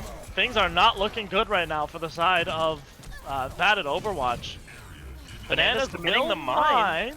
But it is a little bit far back. It doesn't look like anyone is going to actually take damage off of those. And Ascent is just rolling through. Oh, look at this res! A huge res on the cart! Right on top of cart. That is a savage Mercy play if I've ever seen one. And bad at Overwatch, off the back of that res, off the back of Elysian's resurrected body, is able to take the point back. What a massive play from Hydro. Went down in the process, however, reviving Elysian enabled him to get a 3K, which is absolutely massive. And now 20 seconds left on the clock for Ascent. And I don't know, it's not looking all that good. Desperate times call for desperate measures, and that Hydro res definitely did save them in that particular scenario. The Bananas minefield did not get as much value, but the Shadow is going to cancel Elysian's Flux again! No That's value! another canceled Flux! Oh, this poor guy, let him play the game! The stuns are just too much. There's the Shadow from Pinay, and he's gonna catch 2, but Elysian gets res again by Hydro. Both supports are down for the side of bad at Overwatch, and it looks like Ascent is finally going to be able to break through this point and head into Havana's second point. Finally. Overwatch with their slightly unorthodox comp, but Havana is an unorthodox map, and you have to adapt. And I love to see the Wrecking Ball being chosen here. I don't know if they're going to commit it to the second point, considering the ways that you can move around in this second point is intuitive of ball, but now that Ascent knows that it's coming, they might just put the Mei in their backline to stop Bananas game from getting any value. Very true. And they are going to be sticking on this comp, at least for now. There's the mines coming out from Bananas. Not going to catch that many. It's mostly on the high ground, where none of the members of Ascent are. But Bananas will get Hantu, which is a massive pick. Not going to allow him to get any more of Blizzard ult charge. The only ult for the side of Ascent right now is Bazinga's Window. And they're going to have to use it wisely if they want to win this fight, but Bananas is just causing havoc in this backline. Pinay will get $. And Bananas is going to go down as well. Despite Pinay, like, so far this fight, Ascent has only used one ult. That being Pinay's Shatter, which he just used. Look at that Immortality Field, an absolute 3-pointer from Bazinga. And that's going to keep Pinay alive for enough time for Ascent to be able to push this cart into third point. Poor Mr. Oreo Man being staggered beyond belief. Oh god, but he got Bananas and $sign both playing with fire here. Bananas trying to go for the body block! Doesn't quite make it there. But Bananas and $sign trying to make something happen from multiple angles, but you can only take so many 50-50 chances before they come back to bite you. It looks like $sign is looking for maybe an early pulse bomb with this positioning. He's quite far away from team. Yeah, he's kind of back there. But I gotta point out that insane body block from the members of Ascent, not allowing Bananas. He was waiting, he was wanting to touch, but Jinro, massive stun, was able to boop him back as well. It's huge. That pulse bomb is going to get Immortality Field out, and that's going to allow... Oh, but Shadow is going to flip it on his head and get 2 kills with that Deadeye. Pinay is going to jump on up to this high ground on left side, looking for Oreo Man. Won't get him. There's the mines coming out from Bananas. Will catch Pinay, which is a big kill. But Bananas just keeps getting stunned over and over by Jinro and Shadow. These two are unrelenting with their stuns, and Ball is not having a good time right now.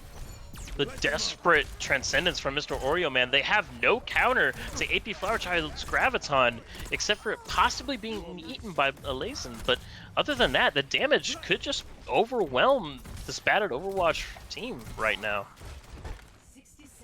That's absolutely true, and they're rolling into this final section of the map, the most easily defended, but they could also roll through if not careful. Zal with a big dragon, that's going to get this fight up and running for the side of bad at Overwatch.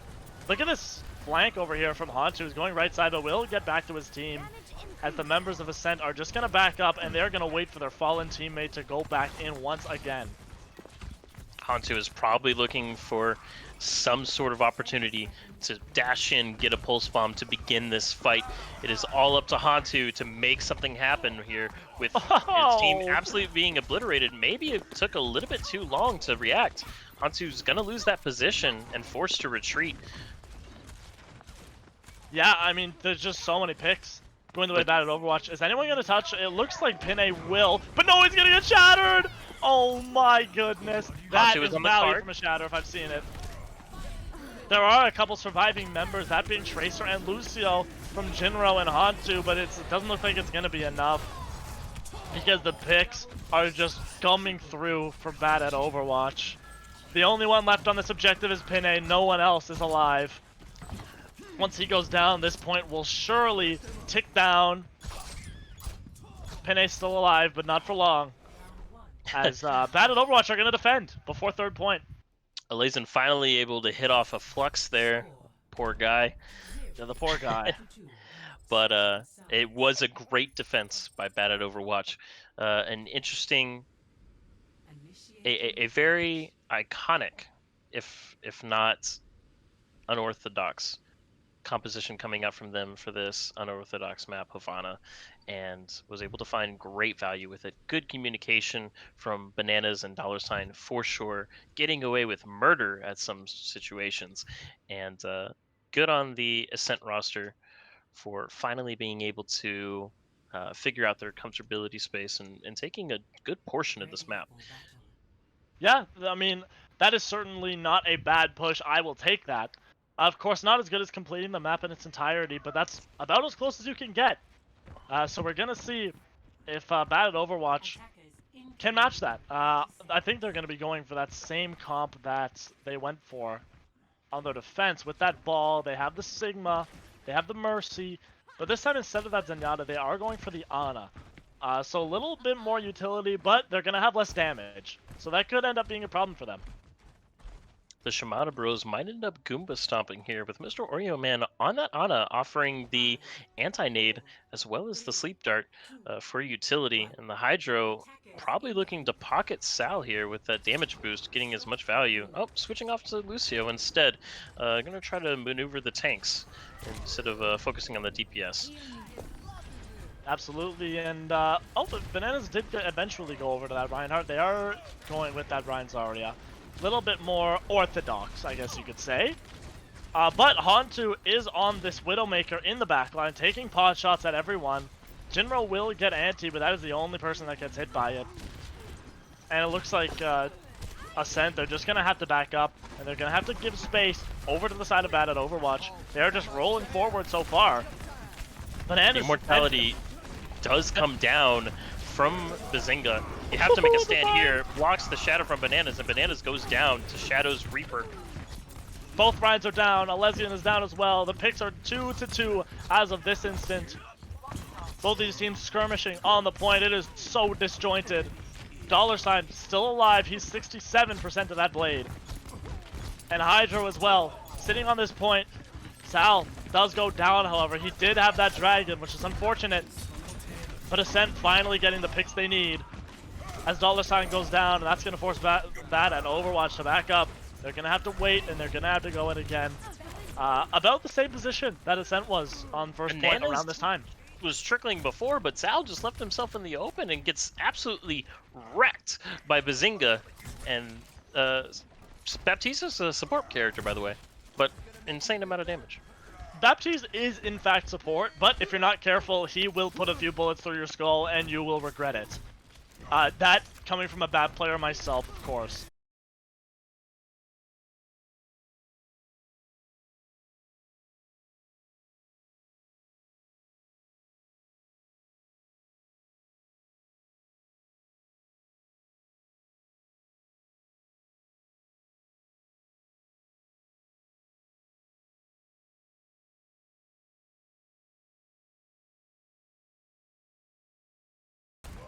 So, bad at Overwatch. Oh, there's the blade. There's the nano blade. But the grab is going to keep all the rest of the members at bay. But this dragon blade is just wreaking havoc in the backline. No kills so far, but Zal is going to get one. But look at this. Ascent. They're just getting all the kills right now. Bazinga cleaning up with a couple of his own. And despite the nano blade, despite the dragons, despite all of the ultimates that Bad at Overwatch just used, Ascent still has a very solid hold on this point. Pinay, and this is a oh, do we have another DC? Do a pause. I don't know exactly what happened on this one. But we're gonna figure that out. Oh, I think someone did DC. It looks like Hantu has Unfortunately, disconnected, so the auto pause will stop the game for the time being. But in the meantime, I want to continue to kind of talk about the way that Ascent was able to get back into the game with Pene's Shatter.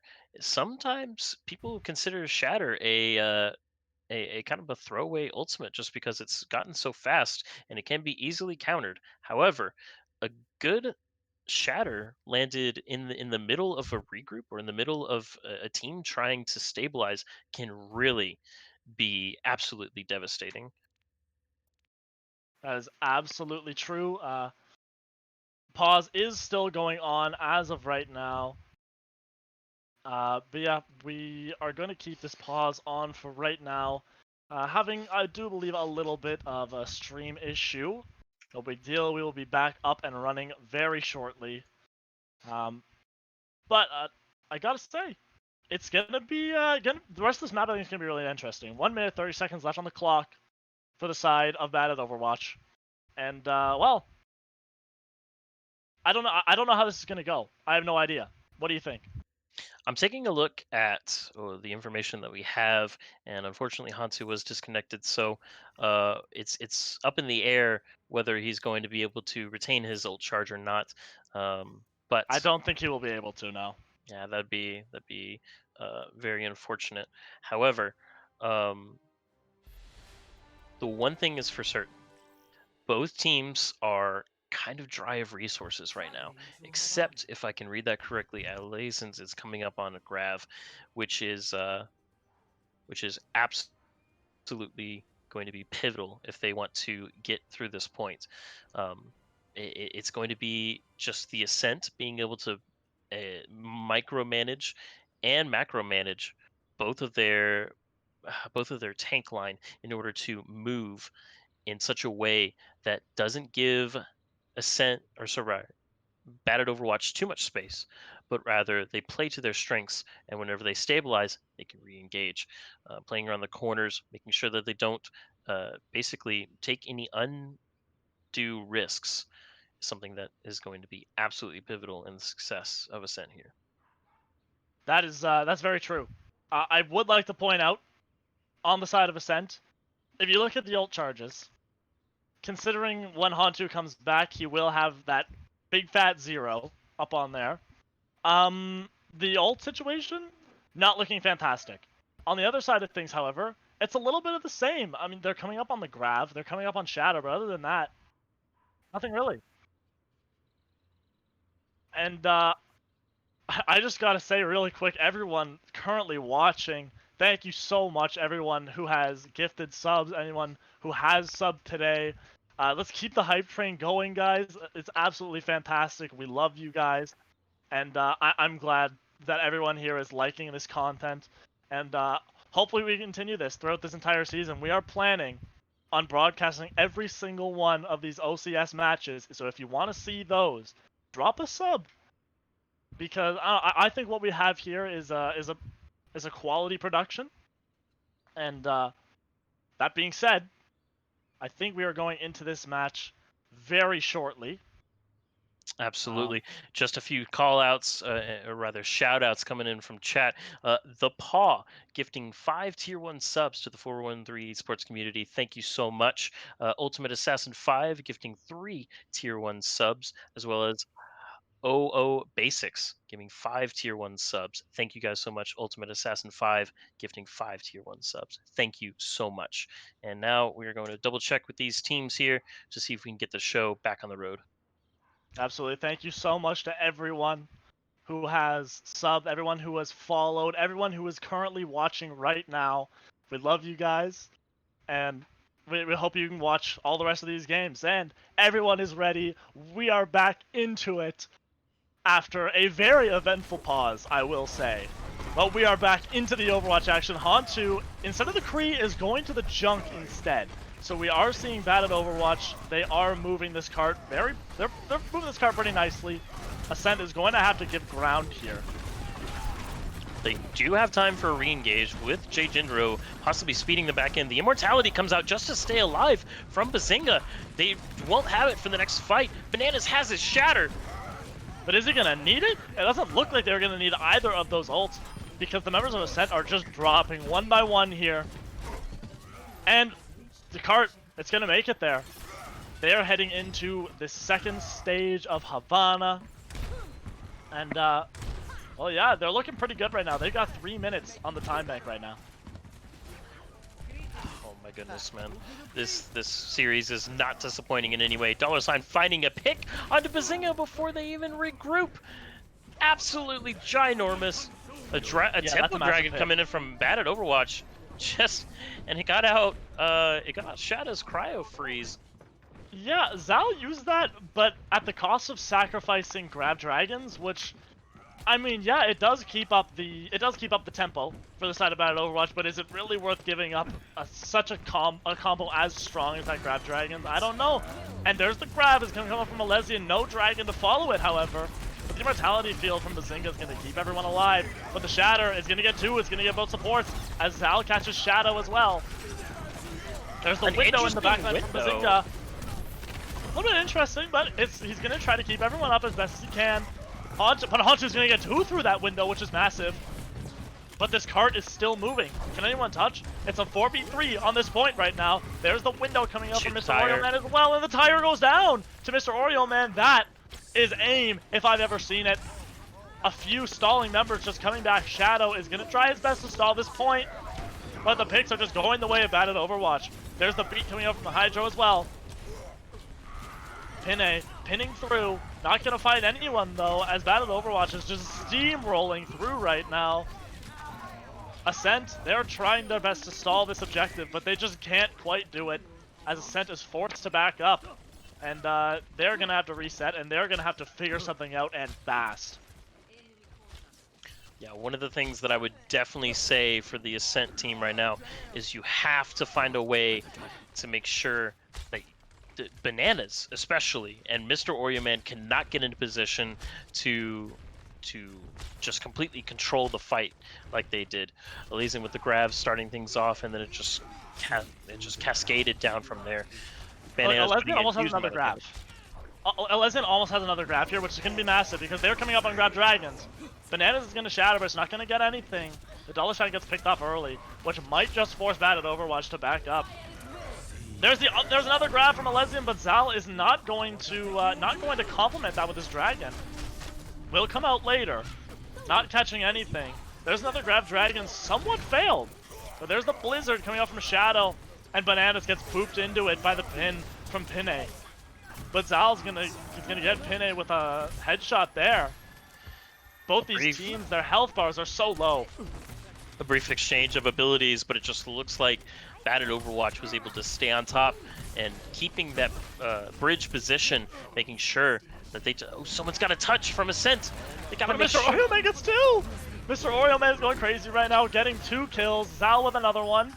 Bad at Overwatch is just steamrolling. They have a minute 38. Is anyone able to touch? You can't forget the cart! No! They won't be able to touch, and Bad at Overwatch is going to take their second map. They're going to take Havana, and they're going to go up 2-1 in this series. What a fantastic show. We saw a lot of different comps, and let's see what Mr. Oreo Man did with this. Beautiful Zen play. Yeah, Mr. Oreo Man, standout all game long so far. This guy's been going crazy. And just look at this value. Putting out so much damage. Putting out all that healing. Trances were pretty big too as well.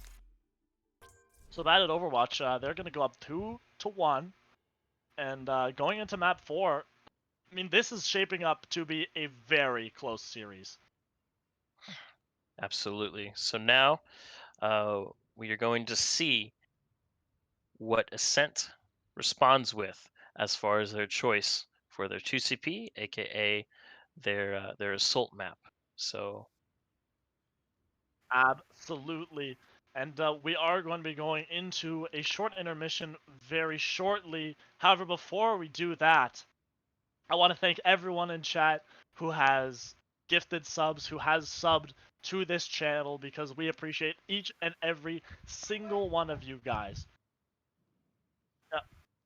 Ultimate Assassin, Basics, the Paw, all three of you guys, absolute legends. Thank you so much, and I hope you guys can come out and support us, and thank you everyone as well for the follow.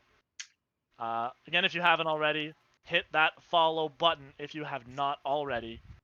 And that being said, we are going to be heading into another intermission. We'll be back in about 3 minutes, and we will see you guys on the other side.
Welcome back all.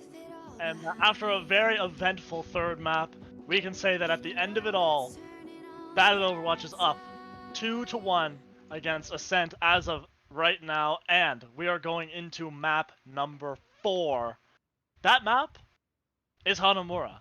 Again, we played on this map last match as well, and just as last time, everyone's favorite. 2CP is everyone's favorite, I gotta say. Absolutely. Can say without a doubt, no one in the Overwatch community has anything bad to say about Assault and or 2CP.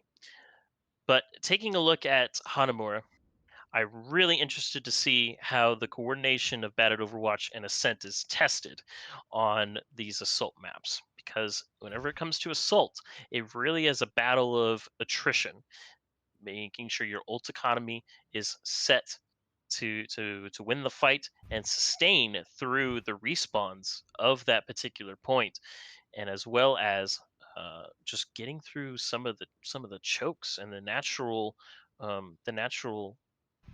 paths that you have to take in order to get to the points. So it's a really good test of skill.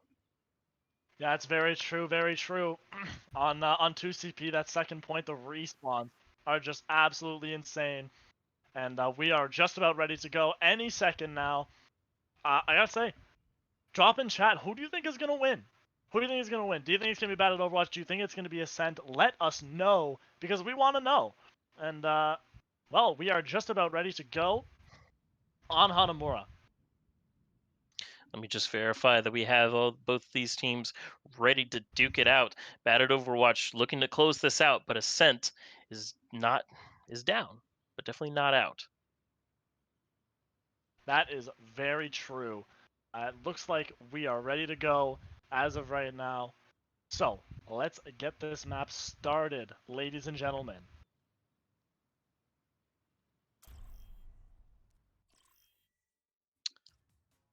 All right, traveling to the beautiful Hanamura. I absolutely love this map for its beautiful cherry blossom trees.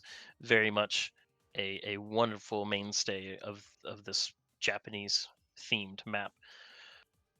Very Look- true, very true.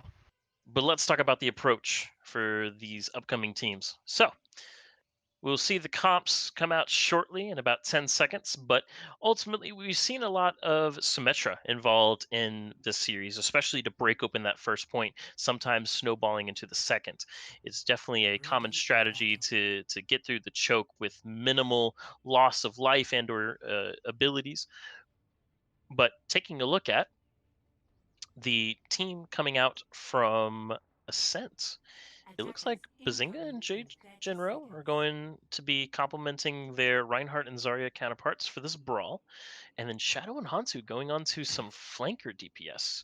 Now, if Shadow can play just as we saw the previous Genji player, I believe it was refresh my memory from the previous match, but Oh, Berta?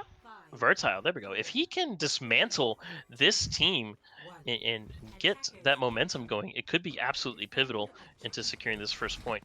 Banana's set up on the high ground, looking to not only scout, but maybe even possibly set them out of position. They notice him, they scoop him through the choke.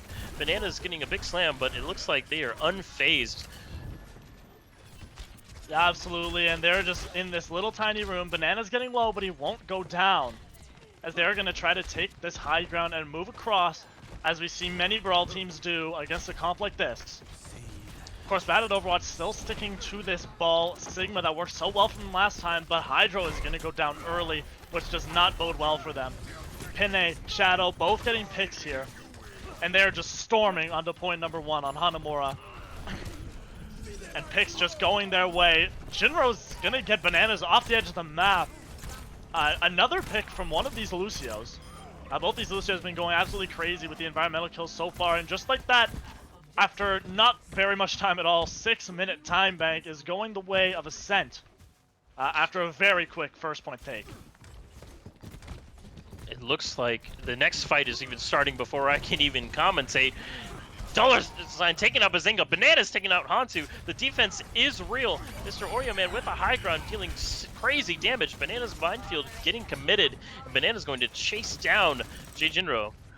Shadow looking to get one more pick onto Mr. Oreo Man. Maybe just trying to get some ult charge, because the fight is definitely lost.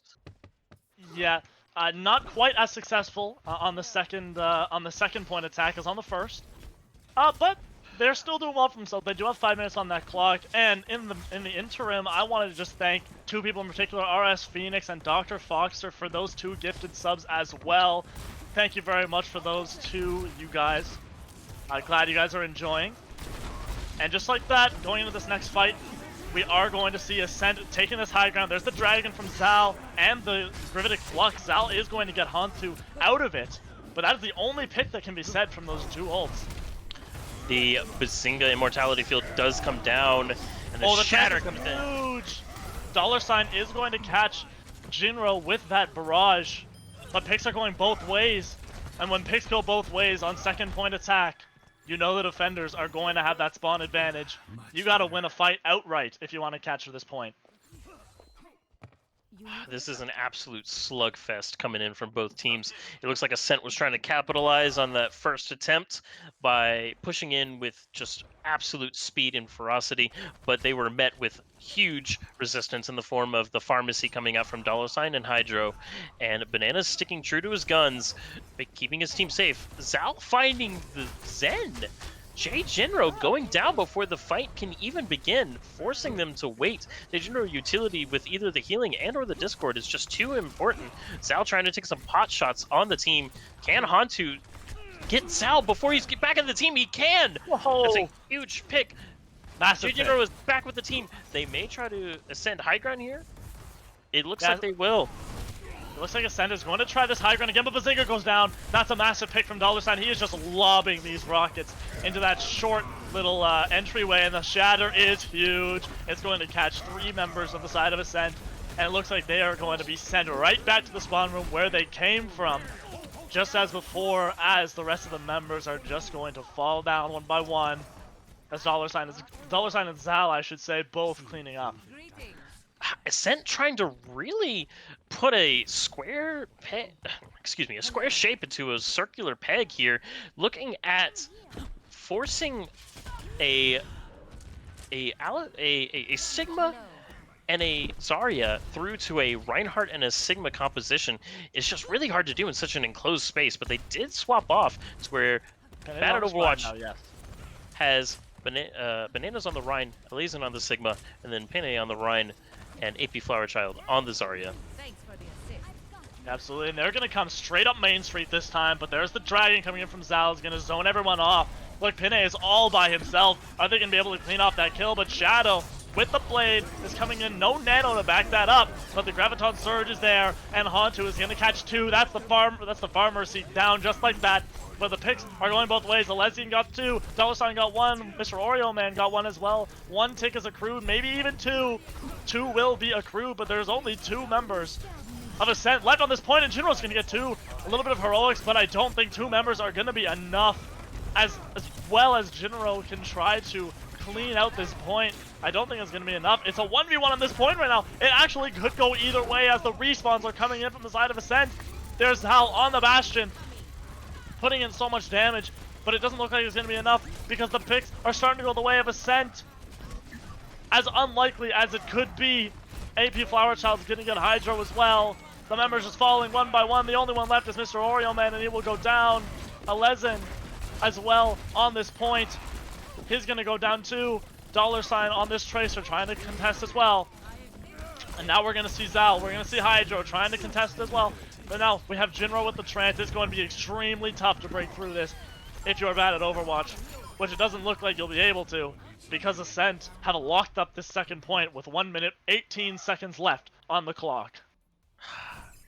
Ascent putting in a valiant effort in sustaining that, and I gotta give it out to Ascent's Zarya player, AP Flower Child, for holding down the point for as long as they did, dealing absolutely critical damage to not only him and Jinro, for sure. Jinro did go down in the last 4 seconds, but AP Flower Child was left alone with didn't look like any hope in sight, but he stuck to his guns, popped his personal bubble, and just kept on trucking and dealt as much damage as he could. And you know what? That's very valiant. Very true. One of the only reasons that AP Flower Child was able to survive in the first place was Jinro's fragging abilities. That man, before going down, got 3 picks on his own. Was really able to put in that damage as a Zenyatta. It's exactly what you want to see from your Zen player. And we're going to see if Bad at Overwatch can match this. We're going to see if they can do better. We're going to see if they can even cap these points at all. Bad Overwatch is still sticking to this Wrecking Ball Sigma composition. And taking, by the looks of it, I don't quite know what their plan is, but taking a look at $, being able to be pocketed by the Hydro, uh, could make some great space in the sense of getting picks from very far away. Farah has a ridiculous amount of range, and since she has no damage fall off, she can just splash into the enemy team's brawl that they are going to be up against.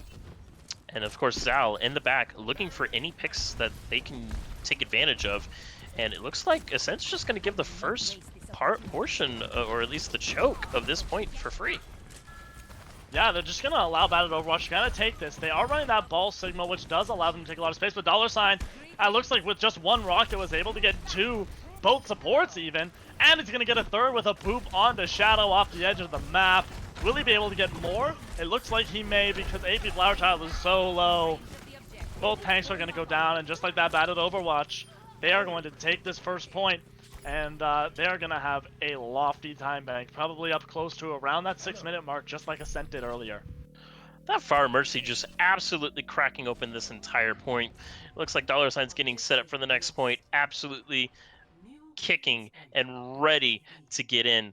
Taking a flank on the right defense side, you have Bazinga holding this high ground in a very good position to stay safe, but might have to give it up.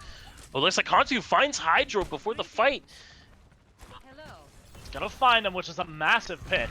So that's probably gonna set back Bad Overwatch at least a little bit. Bananas on this Wrecking Ball, I don't know if he's gonna be able to put in the same value as he was able to on first. He might have to switch over to that Reinhardt if this doesn't work out. Because that ball, it's just not as effective on second point as it is on first. Shadow trying to counter the Widow with his own, taking up a good position, as well as a good hit scan counter to $. Yeah, here we go. Battle finally breaking out on point here. Bananas is off doing his own thing, but he is ready to come in and cause some havoc. As this Pharmacy is going to just live up here, as $'s gonna take out Shadow with that barrage. And that's the only hit scan on this team down. That's gonna allow $' to just rain fire onto this point as Alezian, Mr. Oriole Man, both going to get picks. Shadow is back on this Widow, so if they're not... Oh, but Zal's gonna get him! Zal's going to get him just as fast as he came out of the spawn room. And Zal with another one. Two fantastic Widow headshots. And that's already one tick accrued. That might be two ticks accrued now. As Bazinga's gonna go down, Pinay's gonna go down. There's the Blizzard from Hantu, but is it gonna be enough? It doesn't look like it will be. As Shadow will go down, the only ones left on this point are Jinro and Hantu, both of which are gonna be going down any second now. Of course, these second point stalls are just too huge. But, Bad Overwatch, they're making the best out of it. They are clearing out the members of Ascent one by one by one.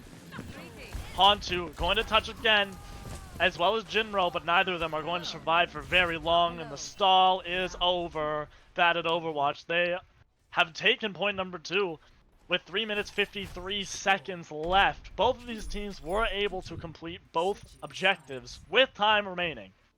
However, one has plenty more time than the other. Absolutely. The Ascent is really... They tried very well to resist the Bad Overwatch advance.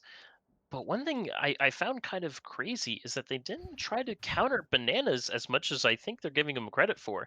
They just think, oh, Wrecking Ball, you know, he's going to do Wrecking Ball things, swinging from high places, just rolling in and rolling out.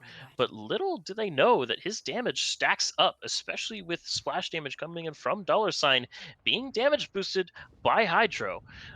He's giving so much value, and I'm surprised that Ascent hasn't swapped to a more hard counter like a Sombra, which could break this team wide open with an EMP, or maybe a Brigitte to really stop his advance in his tracks. Very, very true. 13 seconds left to go. We are about to see these two teams go at it once again. 1 minute 18 seconds left to go. Ascent, that is the time that they have. They have to try to get as far as they can in that time. Ascent sticking on the Pharmacy. What if it doesn't work? excuse me, if it works, don't fix it. And they're just going to be raining hell, even with the Diva being able to counter a little bit of the damage. AP Flower Child's DM usage is going to be very important for them to get through the choke. Pina playing a little bit passive here, just trying to get as little as they can, but they only have less than a minute left to get on the point and make something happen. Yeah, they've got less than a minute now, 45 seconds. And they're trying to do this same rotation that they tried last time. The Battle Overwatch is just not going to let them do it without a price, because Immortality Field is going to come out to try to keep everyone up. And Shadow goes down. What a massive pick from $. This guy, uncontested on the Pharah, even against 2 hit scans. This guy gets it done. There's the barrage. Not going to catch anything, but it's going to zone everyone off. As Bananas can just come in and rain fire. That's going to demech AP Flower Child as well. Alezian, Zal, both getting kills.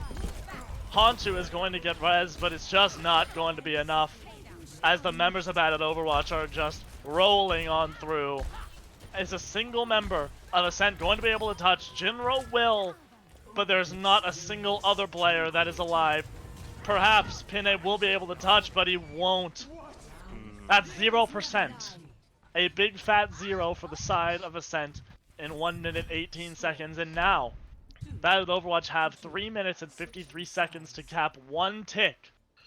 They're 1 tick away from winning this series.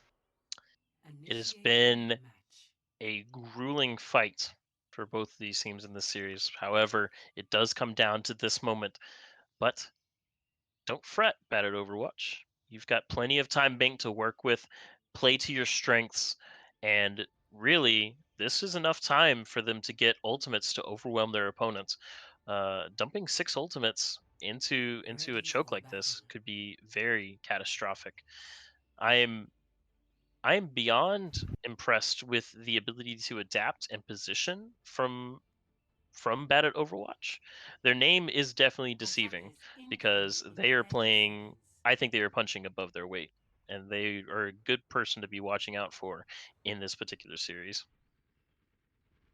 Very true. And well, it's kind of dire straits here. If we're looking at Ascent, they're running the Bastion because desperate times call for desperate measures, I should say. 3 minutes 53 seconds, almost 4 minutes to cap 1 tick. So Ascent is going to have to be absolutely 100% perfect here if they want to keep this series going. Yeah, they're gonna have to alter these shields very effectively with $sign raining in damage onto that shield. If they can break both shields in a timely fashion, they bump them off the high ground. They're forced to retreat back to the point. This is not what they had planned for. Bananas just rolling through, but living Zal Hantu. This is absolutely falling apart for Ascent. They are down their main component of their comp. Bananas just rolling on point. $sign raining in damage from all angles. My.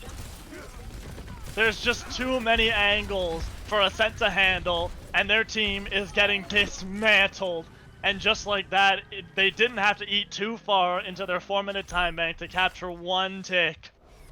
And just like that, Bad at Overwatch is going to take their 3rd map, and they are going to take the series 3-1 against Ascent. What an impressive show.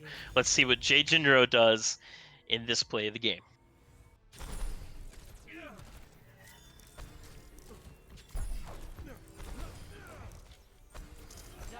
Wow. A fantastic play from this guy right here, and he stops the res as well. Just pulling out all the stops, making sure that he's known, but unfortunately, it's just not enough. Just not quite enough. Because Battle Overwatch, they take this series, and they are going to join 413 Nightshade, and they're going to join 413 Havoc in the winners, in the 1-win club, I should say. And of course, we have to choose an MVP. This game was absolutely insane, and I want to ask you your opinions on who you think this MVP should go to. All right. So if we remember the start of the series, and I think that's something that you can't really pass on. Mr. Oreo Man with crazy amount of environmental kills, really getting that value on the Lucio, making sure that his presence was known. However, I think it's just overall outshined by dollar sign in his ability to adapt and his just fair frag potential. I don't know. What are your thoughts? Uh, I mean, I gotta say I agree. I mean, dollar sign on that Pharaoh, absolutely insane. But same thing. Mr. Oreo Man, the guy had an insane amount of environmental kills. Um, both of these Lucios had an amazing amount of environmental kills. Um, Mr. Oreo Man as well on the Zenyatta was able to frag a couple of times. So I'm going to leave it up to you. Who do you think should get it? Mm. The more I think about it, the harder the situation becomes because Bananas was a very solid main tank, hitting a lot of shatters in that King's Row exchange, really setting up his team for success. But unfortunately, one of the mainstays of this particular team, I think, has to go to dollar sign. Let's see what chat says. Let us see what chat says. If we are going to put up a vote soon. Gonna see what you guys think. I mean, a lot of the time the casters tend to just choose, but want to hear what you guys think. So,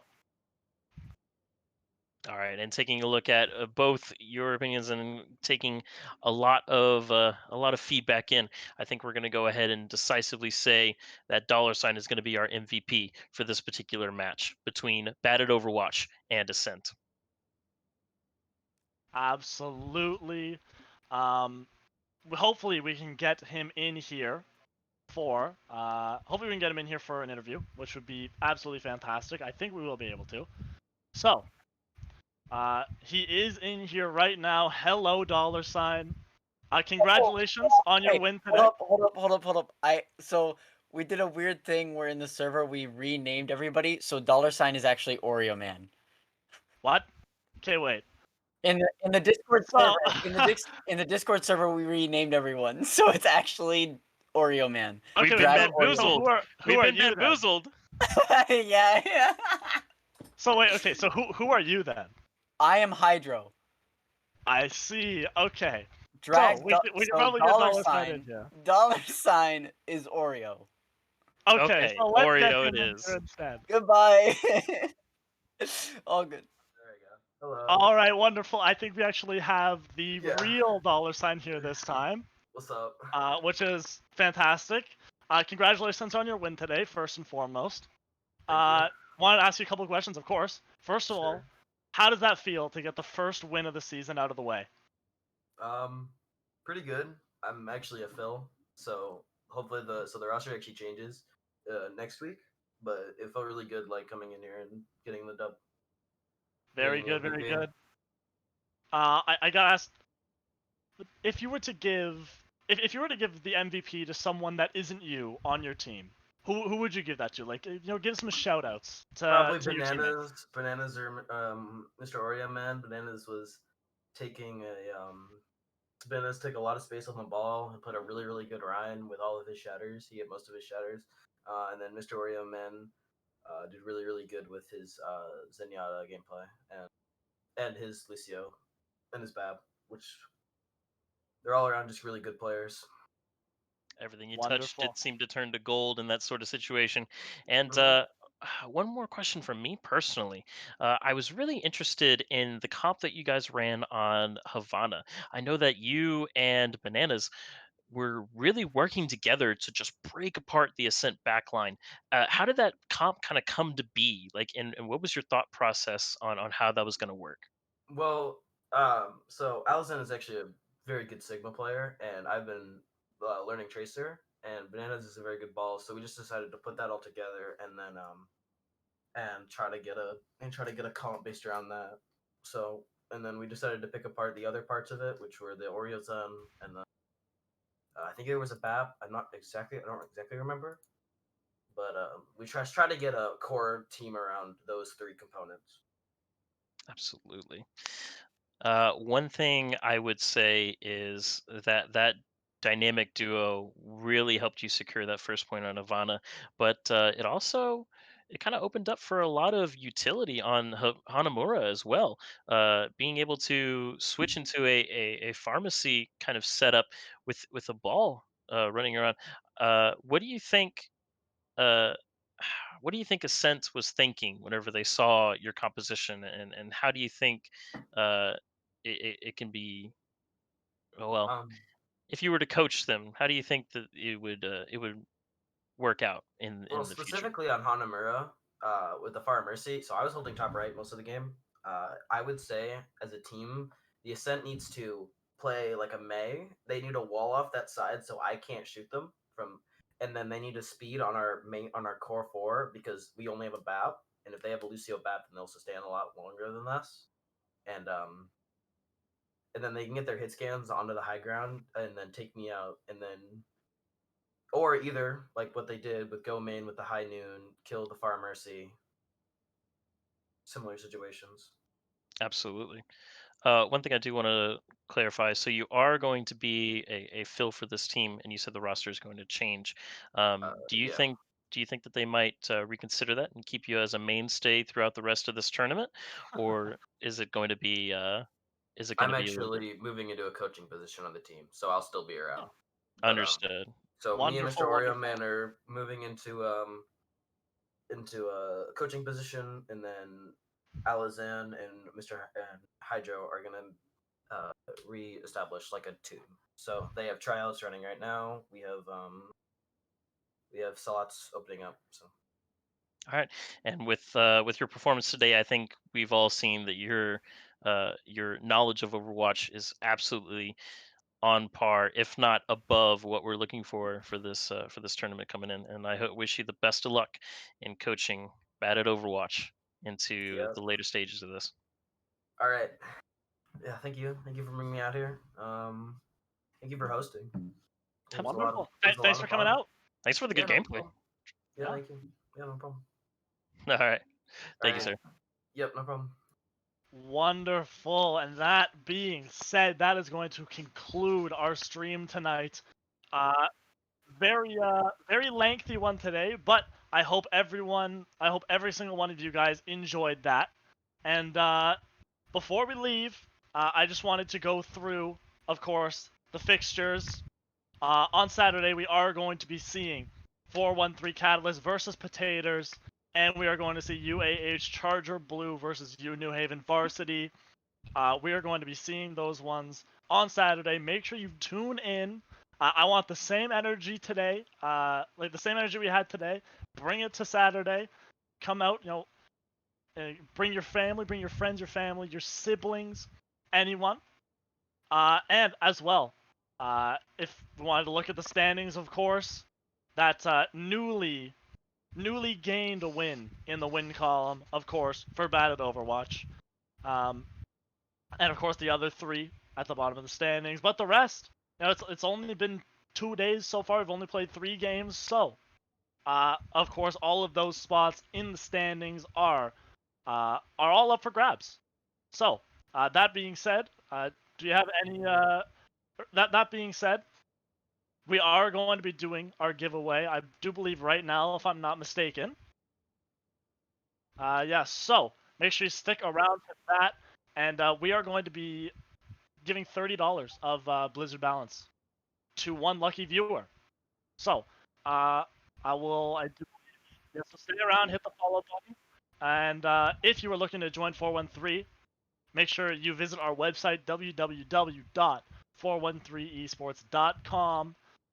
Join our Discord, and 413 Esports, we are your next step into competitive Overwatch. So, if you're interested in that, make sure you check it out, and stay tuned for the giveaway because we are about to do it. What a great series we had.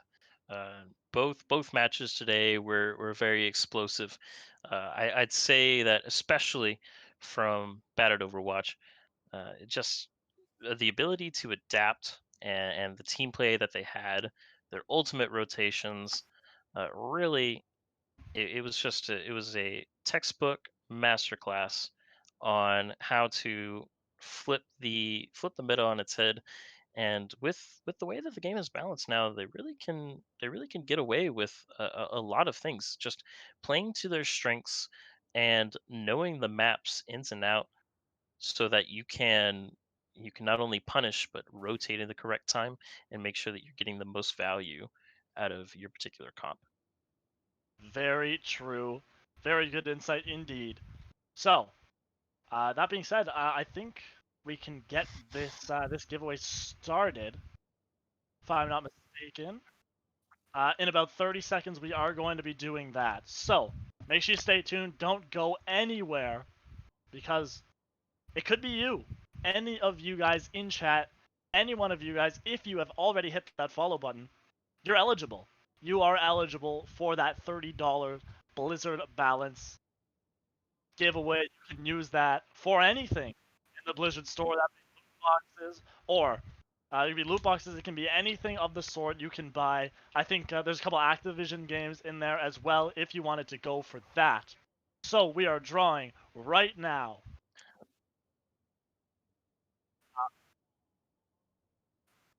Alright, so we are taking a random name of the people that are currently viewing. So, if you're not viewing right now, too bad. But if you're viewing right now, you are eligible. So, we are going to be choosing a random one of you viewers. And we have the name. That name, of course, is Dr. Foxter, the man himself, aka Prism. So, if you want to claim that prize, make sure you can contact Rad, of course, about that, and get you all set up, which is fantastic. So enjoy that, sir, and of course, thank you earlier for that gifted sub. That I do believe actually 2 gifted subs that you gave earlier. I also just wanted, before we leave, to thank every single one of you guys in chat, especially those who gave gifted subs today, those being the Paw Ultimate Assassin 5, Basics, Dr. Foxter, and of course RS Phoenix. Thank you each and every one of you and everyone viewing today for a fantastic stream. So thank you everyone. All right. And without further ado, I suppose that without any more business to to resolve, I believe that join us Saturday at 8 p.m. Eastern Time to witness the next stage of our tournament, which is going to include the 413 Catalyst versus the Potatoes and the UAH Charger Blue versus New Haven Varsity. And both those matches are going to take place at 8 p.m. EST and 10 p.m. EST respectively. And we hope to see you on Saturday, guys. Thanks for tuning in tonight.